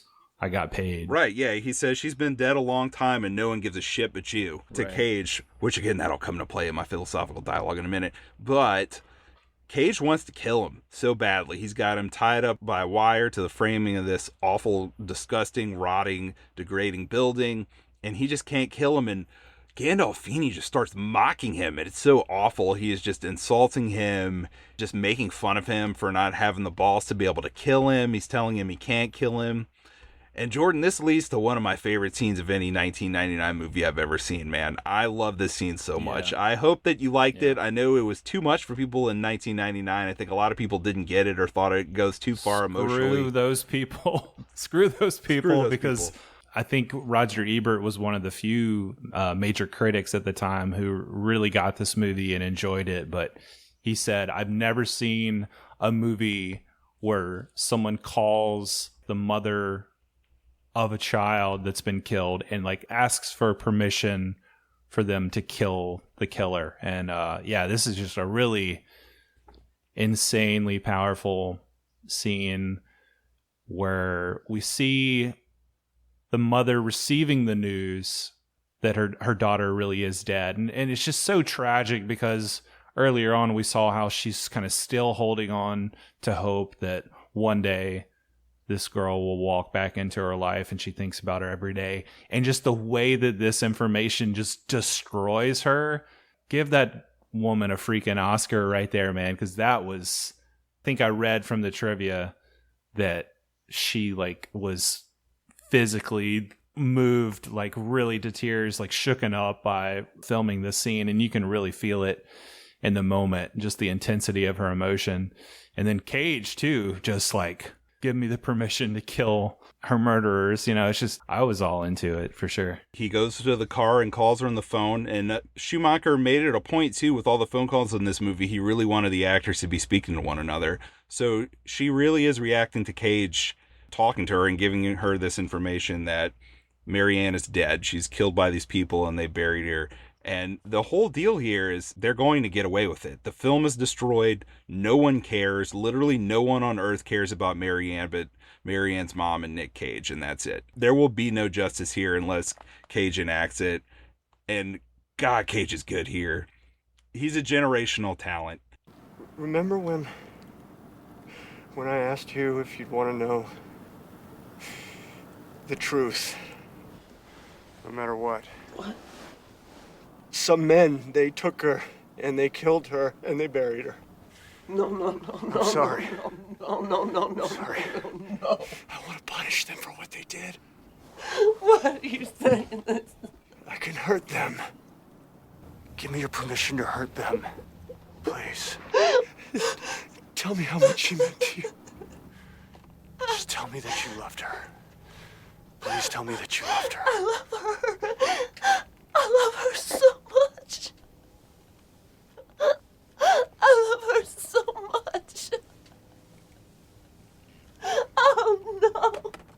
It's so much emotion, and I feel like with lesser actors or a lesser director, maybe this could have gone off the rails, but I mean, it's incredible. Yeah. It feels like this really happened and someone just happened to film it. Right. And holy hell, he goes back in, you get a POV shot of him marching back into the warehouse, or this grody, awful building that Gandolfini's tied up in. And Gandolfini just sees his face. And the way that Schumacher films this, you just get a glimpse of Cage's face, and he's making the most terrifying rage-filled face, and he starts screaming, "Die."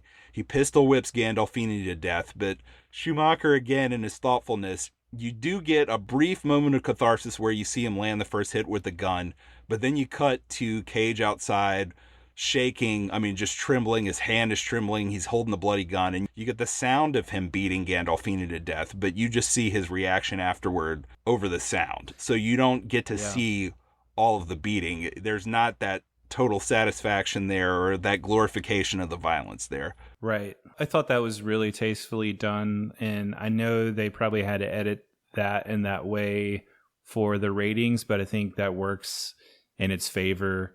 And like you said, not glorifying the violence, because there's still this moral dilemma at this point with Cage's character that's asking, is he just becoming like these people himself in becoming a murderer and exacting this sense of vigilante justice? Has he now lost a piece of his soul? And I think that's a really compelling question. I like that it dances around that, and the way that this is put together, it doesn't, like you said, lean into glorifying that violence or making the audience really satisfied that this guy's dead. I'm just briefly satisfied in a way, but at the same time, I'm more disturbed that that Cage has gone there, and seeing his response and just how messed up he is in light of all these events and how much they have taken a toll on him. I think that's far more interesting than just oh yeah, he's a vigilante. He got justice. He got the revenge. There's just deeper stuff going on in this film that I appreciate how it handles that, other than just straight up revenge porn. Right. Well, I think that there's something that transcends the revenge, and I think it is justice. In fact, that's what my philosophical monologue is about, Jordan. Justice. You ready for it? I'll tell you what, why don't I get into it now, because it'll lead right to the ending, because it goes straight from this scene. So you just mentioned this. Let's do it. Nicolas Cage looked at his character through the Nietzsche quote from Nietzsche's 1886 book, Beyond Good and Evil. Beware that when fighting monsters, you yourself do not become a monster. For when you gaze long into the abyss also gazes into you. Which is ironic, considering I think the end result of Nietzsche's philosophies are some of the most monstrous acts of the 20th century. Always weird to me that that's such great advice, and yet he said that. But that's the route that Cage took and the way that he understood his character, and I think it's really fitting for his character. And you basically said it yourself, and that was his inspiration. But Schumacher, he came to the film through a different lens. One of Schumacher's friends, this couple that he was friends with, their child was obsessed with the problem of evil. This kid couldn't wrap his head around the idea of the question, why do bad things happen to good people? And that's something that happens in this film. Marianne is an innocent, and something really bad happens to her and to her mother. It's awful. So finally, the problem was solved when the family visited a priest. The priest told them, the question is not, why do bad things happen to good people? But instead, bad things happen to good people, and what are you going to do about it? So Schumacher made that his guiding philosophy throughout this entire film. That was the philosophy that he made this film by. And when we did our Saving Private Ryan episode, remember that philosophical monologue I went on? Remind me and all the listeners. I'll remind you. And this is a brief monologue. I'm already halfway done with it. So in that movie, I posited that film is an argument for deontology. That's a philosophy that states the morality of an action should be based on whether that action itself is right or wrong under a series of rules and principles, not whether it results in the greatest happiness of the greatest number. This opposes Jeremy Bentham's philosophy of proto-utilitarianism, which states it's the greatest happiness of the greatest number that is the measure of right and wrong. Right. In 8mm, the murder of Marianne Matthews results in the happiness of more people than her survival does. Mr. Christian, who ordered the tape, his lawyer Daniel, who facilitates and profits from his creation, Eddie Poole, that's Gandolfini's character, he also profits financially, and Dino Velvet and Machine both profit financially and artistically, and they're all happier because of Marianne's death. The only people who even care about Marianne are her mother and Tom. Thus, according to the tenets of Bentham's proto-utilitarianism, Marianne's murder is justified. See, I was trying to argue that isn't a great system of morality in the Saving Private Ryan episode. I feel like this film illustrates perfectly why it's not, because more people are happy that Marianne is dead than those who prefer that Marianne still be alive. However, in the world of 8mm, deontology refuses proto-utilitarianism's nihilistic arguments. The earth cries out for justice because the shedding of Marianne's innocent blood is a great injustice. Her unrepentant murderers, who have now destroyed the evidence and face no threat of lawful justice, deserve death. It is not morally correct that Marianne's life be taken by men who face no consequences. It does not matter that more people are happy. God damn their happiness. Marianne must be avenged. So Tom answers the priest's question, what are you going to do about it, with, I will avenge her. So now I'll repeat my sentiment from the end of that Saving Private Ryan monologue. Proto-utilitarianism is ass as a philosophical system of morality. That system of philosophy is ass. Only here on Film Shake. Only on Film Shake. Yeah, it's an interesting moral dilemma. I'm still conflicted. I'm still like, okay, so he avenged her. They got what was coming to them. Justice was served. But as we go toward the end of this movie and the effects of him going into this world, peering into this, yes, his righteous indignation is concerned for Marianne, but like at what cost of his own soul, taking justice into his own hands, that being questionable itself. I don't know. Yeah, there's still not like a nice bow on it as far as like, yeah, he did the right thing, you know, the justice was served, the end. There's still a grayness to it that I appreciate, of course.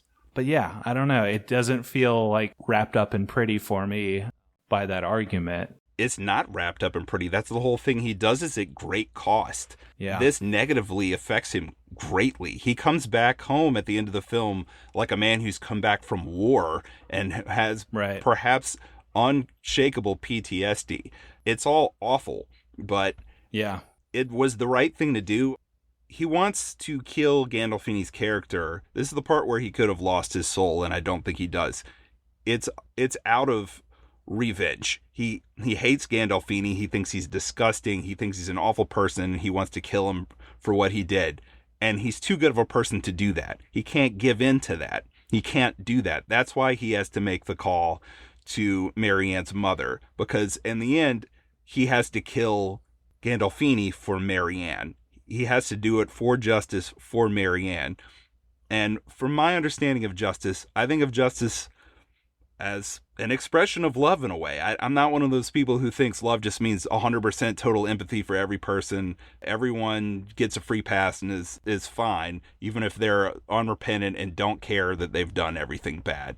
I think that it's not fair that everyone gets to live and be happy with their actions while Marianne's dead in the ground and her mom has to live with a dead daughter, and these guys just get away with it. In the world of this movie, I think that it's justified that these men be killed by Cage's character. Now, do I think that like this is good for Cage's character? No. I think that Cage's character, the easy thing to do would have been for him to just walk away. And it would be awful that he knows this happened, but he wouldn't have blood on his hands. Yeah. I think it's the moral right thing to do was for him to kill them, but I don't think that was the easy thing to do or the thing that's going to lead to a better outcome for him. I think it's a worse outcome for him and that he's going to have to live with this for the rest of his life. Well, yeah, in that point of view, it's almost like, well, it is like a self-sacrifice. And so it's like the cost of justice is great, but could be possibly the correct and moral decision despite the great cost. So I think that's an interesting tension as well, like doing the right. It's weird that a movie puts you in that headspace of like doing the right thing was killing somebody and the great cost to your soul is what it is, and you know you have to live with it, but you know ultimately it was justified. Along with the darkness of all the locales, all the grimy underbelly that we see throughout the whole thing, just that headspace, just that question is more like hard to wrestle with than anything in this film, which I think makes it fascinating. I think just the fact that we can have this kind of discussion just speaks to the depth and the nuance in this film. It's a film about subjects that seem like they would be just so brutal and hitting you over the head and exploitative, like some of the dumb critics from 1999 said, but this is actually a very morally complex, thoughtful film. I feel like we could probably go back and forth on this discussion for another 2 hours, but since we've talked for almost that long already, I guess we have to get into the final scene here, or really not the final scene, but the final action beat, the climax here, because Gandolfini's dead, but Machine's still going. So Cage tracks him down in maybe one of the sillier moments of the movie, where he just calls a bunch of hospitals in New York and asks if there's been any stabbed people, stabbed persons, asks for their insurance information, and somehow they give this to him. Now, while this was against the law to do in 1999, it actually wasn't just a few years before 1999. And he also is impersonating a police officer, right? He's like, I'm from the 96th precinct, and, you know, we had this false ID or whatever. So, like, he kind of sells it there in a way, which I like it. But, yeah, I guess if you think too hard about it, you're like, wait a minute, would they really give him this information? Yeah, he sells it like Gandolfini sold his degradation by licking the gun barrel whenever Cage can't shoot him in the scene before this, which is a detail I forgot to mention. He does track down Machine. It turns out Machine lives with his mom. His mom is a sweet old lady who's driving off to church and leaving her very large grown son at home by himself. Cage is stalking them. This is, again, a brilliant location. It's a house at the end of the street. Right next to a cemetery. Yeah. Right next to a cemetery at the end of the street. And I love how Cage is like Michael Myers, where he's looking at their house through the window from the clothesline next door, just like Michael Myers. Mm-hmm. Like he's the stalker now. Pretty brilliant. I like how he kicks in the basement window when the door is locked. So he like kicks in the basement window and he crawls into the basement, and just right away ratcheting up the tension, the dark, dank locale in the basement. Got the cemetery next door. It's just this creepy house set up. Pouring down rain, 2-story house. It's just wooden. It looks great. It's like perfect location.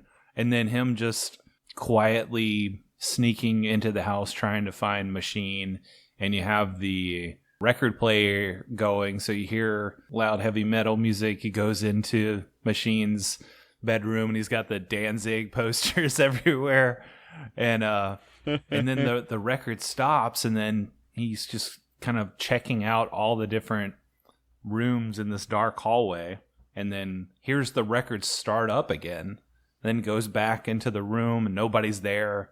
And then just Machine comes out of the darkness and they get into this brawl in the hallway. And then, it's terrifying. Brilliant. It's so awesome. The song playing is Come to Daddy by Aphex Twin. I love the repeated screams in the song of I Will Eat Your Soul. Amazing. And very fitting for the film as for what's happening to Cage's character. And another thing, I just keep praising Schumacher, and I can't believe after watching the movie Batman and Robin in 1997, I would have never thought 27 years later I'd be on a podcast praising him this much. In the commentary, he talks about how a lot of movies will start off strong and you can tell the director is really trying to hook you and put a lot of detail in. But then the last 45 minutes of the movie, they're just kind of going through the motions because they already hooked you and they don't need to try as hard. So he said, what can I do to just ratchet up the tension and make this worse and harder on the audience? So right whenever Cage comes in, the music is playing and then it stops. And then it feels like 10 minutes of this. The record just skips and skips and skips, and it's turned up on the audio skipping. And that's like the only audio as Cage is going through the house looking for Machine. It's just so suspenseful and nail biting. Another great directorial touch there. And then they have their brawl. They end up flying out a window. They land down in the cemetery below. And they have this fight out there. And this is really, I think for a lot of people, the most disturbing scene in the entire movie. And it's where Machine has to take his mask off. Cage gets him dead to rights and asks him to take it off. And is just this dorky looking guy who wears glasses. He just looks like a normal Joe. Yeah, I love Cage's reaction to that, and your reaction as an audience member. We were just like, what? And just the banality of evil and how he tells them, can't get your mind around it, huh? I don't have any answers to give. Nothing I can say is gonna make you sleep easier at night. I wasn't beaten. I wasn't molested. Mommy didn't abuse me. Daddy never raped me. I'm only what I am. There's no mystery. Things I do them because I like them. Because I want to. That line, and just the fact that he's just this normal guy once you take off the mask. It's like everything Cage has been searching for, that why question. I guess the ineffability of evil, just kind of like he still probably just can't understand. We go from the rich guy did it because he could, and then just like this average Joe guy did it just because like he wanted to, and like he's just a sick individual. Like, I don't know, it's just like utter depravity, like sinful nature of man, like everything just crashing down on Cage there in that cemetery scene. Yeah, again, it's great work from Schumacher, because in Andrew Kevin Walker's script, there is no dialogue for Machine. He doesn't say any of this stuff. That's all Schumacher. And Schumacher got this reading books about world wars, about World War I and World War II. Someone who was commenting on it, who I think maybe either fought in the wars or had something to do with them, said people did these things, these war crimes, these awful things, the slaughter of all these people, the Holocaust. People, in the end, did those things because they wanted to do those things. And that line just really stuck with Schumacher. He just thought it was so awful. And at the same time, just logically, just when you boil it down, it's the truth. People do things because they want to do them. And this guy has done all these awful things because he wanted to. And that's it. That's the only answer Cage gets. Yeah. I mean, and you're right. That boils it down to just the bare bones of it all. Good, evil, everything. Like, people's decisions, you're going to do those things because you want to. That such heinousness could just come from such, like, a simple choice. That's more terrifying than anything. Most definitely. And the fight ends with Cage coming out on top in that he's still alive and Machine is dead. Yeah. Yeah. But he's the worse for wear. Let's just say that. He's in rough shape. He has been stabbed, so he's got to go to the hospital. He's in New York. He's got to drive home to Pennsylvania after this. And he is just completely broken.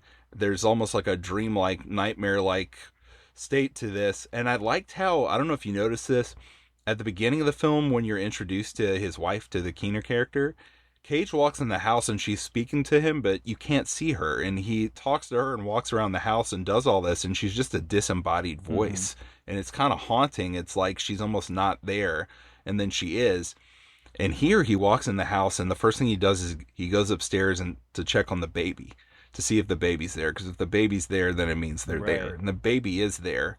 And then you hear her voice talking, and it's exactly like at the beginning. You can't see her, you just hear her speaking until she's there.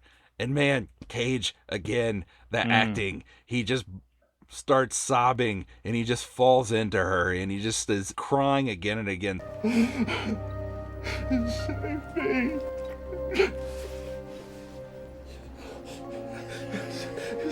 Save me. Save me. Save me. Jeez, dude. So good. So good. It's haunting, man. It's so well done. I love Nic Cage. Me too, man. Me too. Possibly the greatest actor of our lifetimes. Yeah. You know? In all sincerity. Yeah. In all sincerity, I mean, I mentioned There Will Be Blood earlier. I mean, Daniel Day-Lewis is pretty damn good, but Nicolas Cage, you can't sleep on him. Isn't that a wild thing to put those two people together? Right. It's like Nicolas Cage has done 100 times the movies that Daniel Day-Lewis has, right? Because of the discretion with Lewis, probably in his personal life, to not make some of the bad choices Cage made to get himself into debt, to where he didn't have to take all these roles that Cage did. But I mean, if you just put their abilities side by side, Cage, he might be there. Cage can bring it. I mean, yeah, like I can think of like a handful of movies off the top of my head where Cage makes me cry, man. Cage makes me feel like, he gets big and loud and ridiculous at times, but he can bring the emotion. I don't know. He can just sink into you. There's something about it. There's just such pain there. Yeah. That's it. Yeah. How you go full circle here where he has returned to his world. Cut to a few weeks later, he's out in the yard. Raking the leaves, yeah. And he's raking leaves again. He's back to that role. The mail comes in, and he's gotten the letter from Mary Ann's mother, a very moving letter. Again, I don't think this was in the original script. Walker wanted to leave things as bleak as possible, but I don't think that's right for this movie, considering what happens. And considering Cage's character's arc, I think you need some closure here. And I do like, and maybe reflecting on my monologue too, which is why I like it. I like that Mary Ann's mom says, "You and I are probably the only people that ever really cared about Mary Ann." And that really rings true to Cage. Yeah. And his wife is looking from inside the house holding the baby, and she kind of smiles at him. And he tries to smile back, and he smiles in a way to where it's like, maybe this guy will be okay again someday. He's trying. It's a hollow smile. Yeah, it's a broken smile. Like, he's trying his best, but yeah, there's something even haunting about that image. And then that's the image we're left with, fade to black. And it's almost more tragic because of that smile. It's kind of like you talked about the ending of Bad Lieutenant with that little smirk or that little chuckle.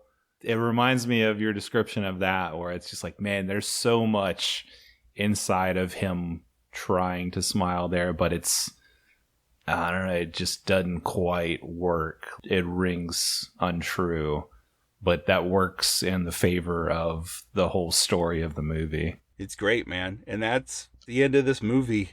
I think it's a really good movie. I give it an 8 out of 10. 8 out of 10? All right. Yeah. What would you give it? I think even just talking about it with you and noticing those smaller details has bumped me up even more on this, because dark and grim as it is, I really appreciated this. I did not feel this was exploitative. I felt like there was this honesty and authenticity to it, that it was portraying this life, but also just this very interesting moral question of this character. And yeah, man, I think I'm gonna go straight up 4.5 out of 5 on this. This is really strong. Respect. I respect that 9 out of 10 on my scale. I may get there with this one day. I think this film and I are gonna be in each other's company for a long time. So I will definitely be watching this again. I could easily see myself going up to that 9 for sure. Yeah, this is definitely your vibe. Your 1999 bias, like not at all.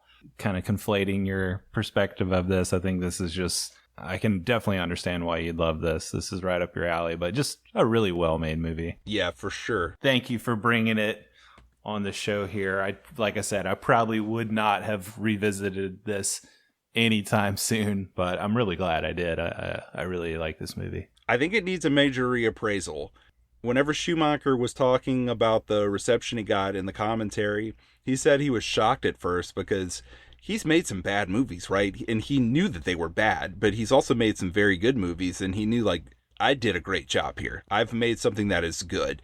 And when he made this film, he said to himself, this is a good movie. Everyone was hitting on all cylinders, from production to acting to my directing to the music, everything. This is a good movie. So he was shocked that the reviews were so bad. And he has a theory, and now in 2024, I think I agree with it. He said, he spelled it out. Schumacher, he's just delightful to listen to. He said it's because of SEX. And then he starts getting into it about the material and the way that Hollywood reacts. And I'll embellish what he said because I saw this last year too. When you get into this kind of like seedy, like people being exploited for sex thing, it's like Hollywood is like so self-conscious that that is the underbelly of their town and that that is real, that the reaction is like, oh, that's bad. That's a bad movie. And if it was only this movie, I would dismiss it. Like, maybe it's just because of Batman and Robin and they're projecting that movie to this. But look, I saw the movie Sound of Freedom last year. Not a perfect movie either, but it's definitely a very good movie. The child acting in that movie may be the best child acting I've ever seen. And that movie's literally just a reenactment of a real raid that happened, that is on film. They basically recreated this raid on these child traffickers. It's legitimate. There are parts of the movie that are embellished, but the central act of the film is that raid on these child traffickers. And I don't understand how that would offend anyone. But then the reviews for the movie, like I'll just give you this one title from Rolling Stone.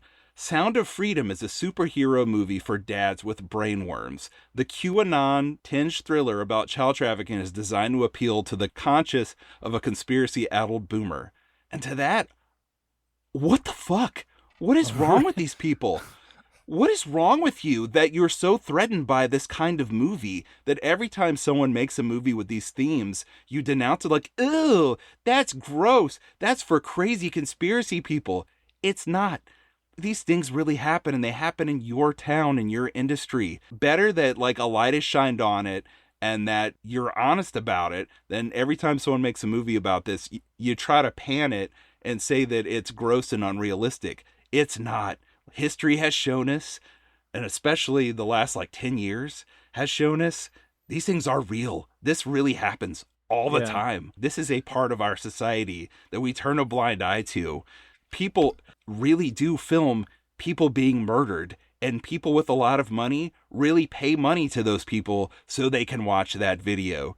Children really are trafficked into child sex slavery every day. Those things are real. Just because maybe there's a far contingent that has conspiracies related to those things doesn't mean that those things don't exist and that they're not awful.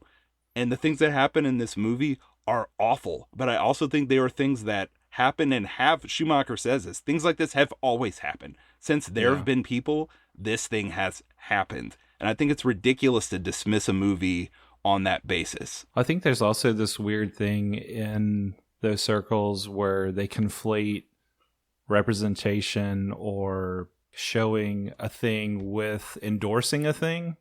I'm going to show you this violence. I'm going to show you this underworld of pornography. I'm going to show you these snuff films, that kind of thing. And then immediately calling that exploitation and just the confusion of, okay, I am representing this on screen, but that doesn't necessarily mean I'm endorsing it. The two don't go hand in hand inevitably. And I think he walks a really well planned out, well thought out line of not going too far, not glorifying anything here, but definitely representing it in an honest light. You can't blame a thing for its, a movie for its subject matter. Right. I feel like this just a lack of intelligence and awareness in our media and in our politicians. I mean, it just reminds me of the 90s and Joe Lieberman and Tipper Gore with music and everything else and the video games. Remember, it's the video games and the music that are turning our children into killers. What are you talking about? Take a look around. There's a difference between, like you said, a movie showing something and a movie promoting something. And if you come away from 8mm thinking it's promoting snuff films, you're an idiot. Stay away from visual media because your brain can't make the connections that what you're seeing isn't the thing. I mean, I don't know what to tell you. Jeez. Yeah. Get pissed off. Yeah. All right. Well, we gave our star rating. What's our movie connection? Do you have one for this to connect it with our previous film, Detroit Rock City? Yes, I've got some multiple connections here. So you had Melanie Lynskey in Detroit Rock City. She was with Amy Morton, who plays Marianne's mom here. They both starred in Up in the Air. They were George Clooney's sisters in that movie. That's a good film. Good Vera Farmiga performance in that movie. And I can connect Detroit Rock City to to the other sister because, and I didn't know this, I've been on a Giuseppe Andrews kick. He plays, he's Lex, right, in Detroit Rock City. He's in the other sister for 3 seconds, and I didn't know he was in it. Really? He's a bully. I saw his face, and he's like, "Hey, y'all are retarded and stupid." That's pretty much all he does. It's 3 seconds of him saying that. And he's credited? Tough Guy Trevor. That's who he's credited as. Wow. Amazing. Wow. Amazing. And of course, Giovanni Ribisi's in the Mod Squad, which I'm one of 3 of the world's fans, and the other sister. Yeah. Well, my movie connection was you have Chris Bauer plays Machine, and he's also in a movie from 2000 called Animal Factory with Edward Furlong. It's a prison movie with Willem Dafoe, and he plays a guy named Bad Eye. Interesting. Yeah, I haven't seen that, but it sounds pretty good. All right, well, are you ready for the trivia battle? Hold it! Pop quiz, hotshot. Yes, I am ready, Jordan. One of my favorite things about our episodes this year is waiting for your picks. I have no idea what movie you're going to pick for our next episode, or what you're going to pick for the punishment. I find it thrilling. Yeah. And I feel like whenever it's your pick, I want to make the trivia a little easier. Since you're dishing the punishment, I don't want you to punish yourself. So I based all these questions around Schumacher's 1997 film, Batman and Robin, since I've talked about it before. Nice. I think these are all pretty easy. I'm hoping you go 5 out of 5 here. All right. And I've got some Joaquin Phoenix related trivia questions that may or may not just devolve into random questions about a certain movie from the 90s that I love. Awesome. I can't wait. All right. Well, here's my first question. This actor returned to play Alfred for the 4th and final time after first playing the role in 1989's Batman. Was it Michael Gough, Pat Hingle, Michael York, or Michael Caine? Oh, no. I do not know that actor's name. Oh, no. Was it Michael York? No. Oh. No. What was Michael York is a very well-known actor. No, it was Michael Gough. Oh, okay. Yes, Jeez. Played him in the first 4 movies. Okay. Man. All right, first question. What was Joaquin Phoenix's character's name in the movie U-Turn? Was it Bobby Cooper, Toby N. Tucker, Jake McKenna, or Manic Mike? I remember talking to you about this movie after you watched it, because I've never seen it. I feel like it's either Cooper or McKenna. I'll just say McKenna. Wrong. It was Toby N. Tucker, nicknamed TNT, because I'm like Dynamite Boy. When I go off, somebody gets hurt. Love it. Man, I got to watch that movie. Is that Oliver Stone? Yes. Oh, yeah. It's really trashy. So, of course, I love it. I figured. All right. You got to get this one. Number 2. This actress/model plays Bruce Wayne's love interest in Batman and Robin, Jules Madison. Is it A, Elle Macpherson, B, Naomi Campbell, C, Tyra Banks, or D, Claudia Schiffer? Oh, damn, I haven't seen this movie in so long. I feel like Tyra Banks was in this movie.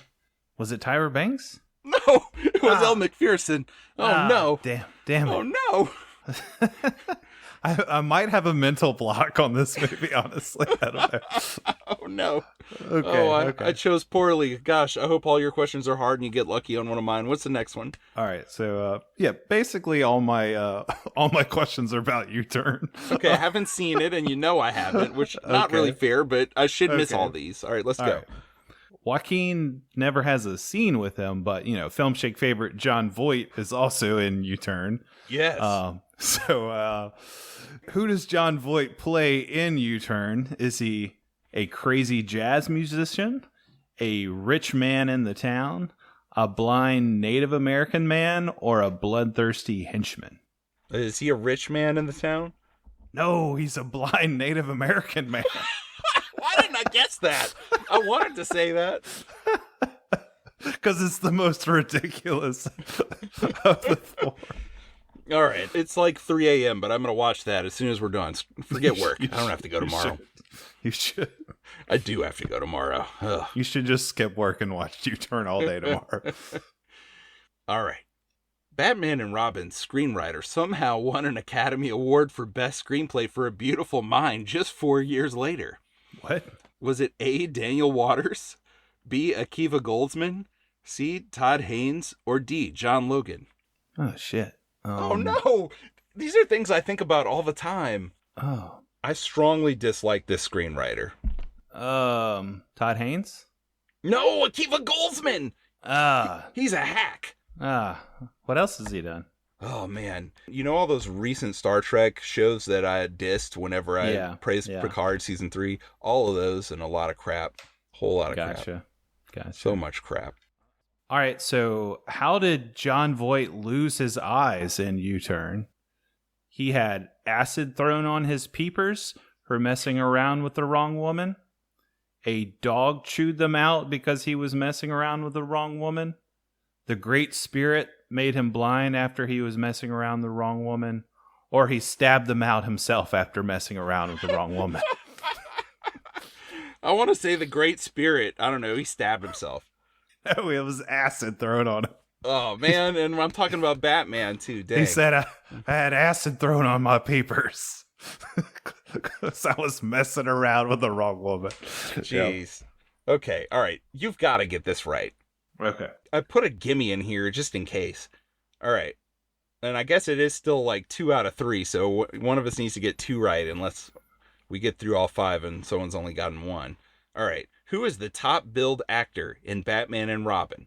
Is it A, George Clooney, or B, Arnold Schwarzenegger? That feels tricky. It's got to be Clooney. No, it was Schwarzenegger. What? Clooney make more than Arnie? What? Oh, top billed, like he plays Batman. You're talking about like who's the first name on the poster or that kind of thing? Arnie got like 25 mil to dick around in this movie, dude. Oh. Those one-liners, they were all like $1 million apiece. Those one-liners are amazing. I still think about them today. I know, that's why I thought you would get these. That's the only thing I haven't blocked out for this movie. All right, so somebody's got to get a question right. All right, so what threat does Joaquin's Toby N. Tucker make to Sean Penn's character in the movie U-Turn? I'll spank you until you bleed, boy. I'll beat you so bad I'll make your mother sick. I'm going to sick my dog on you for messing around with my woman. Or I'll beat your ass into baby powder. Did you make up the ones that aren't real? I made up every one except for the one that is real. I don't know, B. Ah, you got it right, you son of a bitch. I'll beat you so bad I'll make your mother sick. Which is a great threat. Oh, that's pretty good. It's pretty good. Okay, all right. I'll ask you my last one. Maybe you can at least tie it. This Batman Forever composer returned to score Batman and Robin. This is my hardest question, but it shouldn't be that hard. I don't know. A, Danny Elfman. B, Elliot Goldenthal. C, Thomas Newman. Or D, John Williams. Was it Goldenthal? Yay! Yay! Tied it. Woo. You did it. Way back in the Sphere episode, was it Demolition Man? We talked about Goldenthal, and we mentioned that he did Batman Forever. So wasn't he on Alien 3 too? Yes, and Alien 3. Yeah. So I was hoping you'd get it. One more question. I guess this will be the tiebreaker if you get it or not. What song is playing in the diner scene in U-Turn with Sean Penn and Joaquin that connects to another Joaquin movie? Is it Ring of Fire, Honky Tonk Girl, Your Cheating Heart, or Piss Up a Rope? Is it Ring of Fire? It is Ring of Fire. Since he played Johnny Cash and Walk the Line. Yeah. Honky Tonk Girl is also a Cash song, so it's like, maybe you'll think Ring of Fire is too obvious and go for another one, but yeah, you got it. So I somehow beat you again. Jeez. Yeah, somehow. I feel ickier than I did after The Other Sister. I feel ickier than 8mm and The Other Sister combined. All right, well, let's see. I guess I'm punishing myself here, but I know you'll watch this. As a punishment, I really debated on what to do here, but I think this movie will connect nicely with my main pick, and it might not quite be such a punishment. I think we should go easy on ourselves after having to watch The Other Sister anyways. And we did just mention our good friend Arnie, who I feel like we haven't gotten to talk about or see a whole lot of in a long time. So for punishment, I'm picking End of Days. Yes. I've been waiting to watch this again for so long. I haven't seen it since it came out. Nice. All right. And I think the dark vibe there will tie nicely in to my main pick, which I'd already picked this out before you had revealed 8mm. I wasn't sure if I'd want to go back into Cage land right away, but I figure, why not? We might as well get our darkness out of the way. And my 1999 pick is going to be Martin Scorsese's Bringing Out the Dead.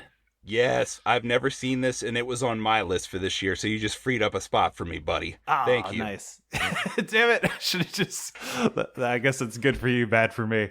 But either way, it's good for us because we get to watch both these movies and talk about them. So what a pair. What a pair. We're going to want to talk about End of Days a lot longer than we did The Other Sister, so that'll be fun. Yeah, it'll be a nice double for sure. All right, guys, thanks for listening. That's our show this time. So we appreciate all you guys, all your love, all your support, especially our patrons over on Patreon who support us. So if you want to get bonus content, you want to support the show, get extra episodes, get behind the scene takes, that kind of stuff, you can go over to patreon.com/filmshake. And for as little as $3 a month, you can get bonus episodes. Everybody who signs up for the $5 tier, Nick and sometimes me will do special personalized episodes for those listeners, for those supporters. So think about that. If you want to email us, you can also reach out at filmshakepodcast@gmail.com. Find us on Twitter at 90s Movies Pod. So love to connect with all you guys and catch you next time for more Film Shake. Take it easy.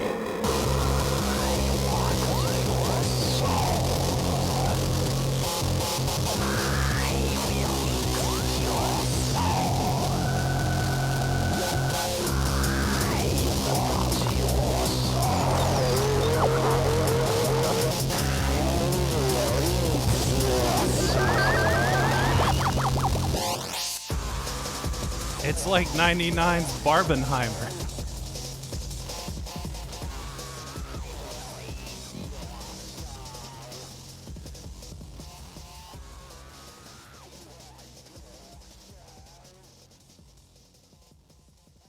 Because I like them. Because I want to.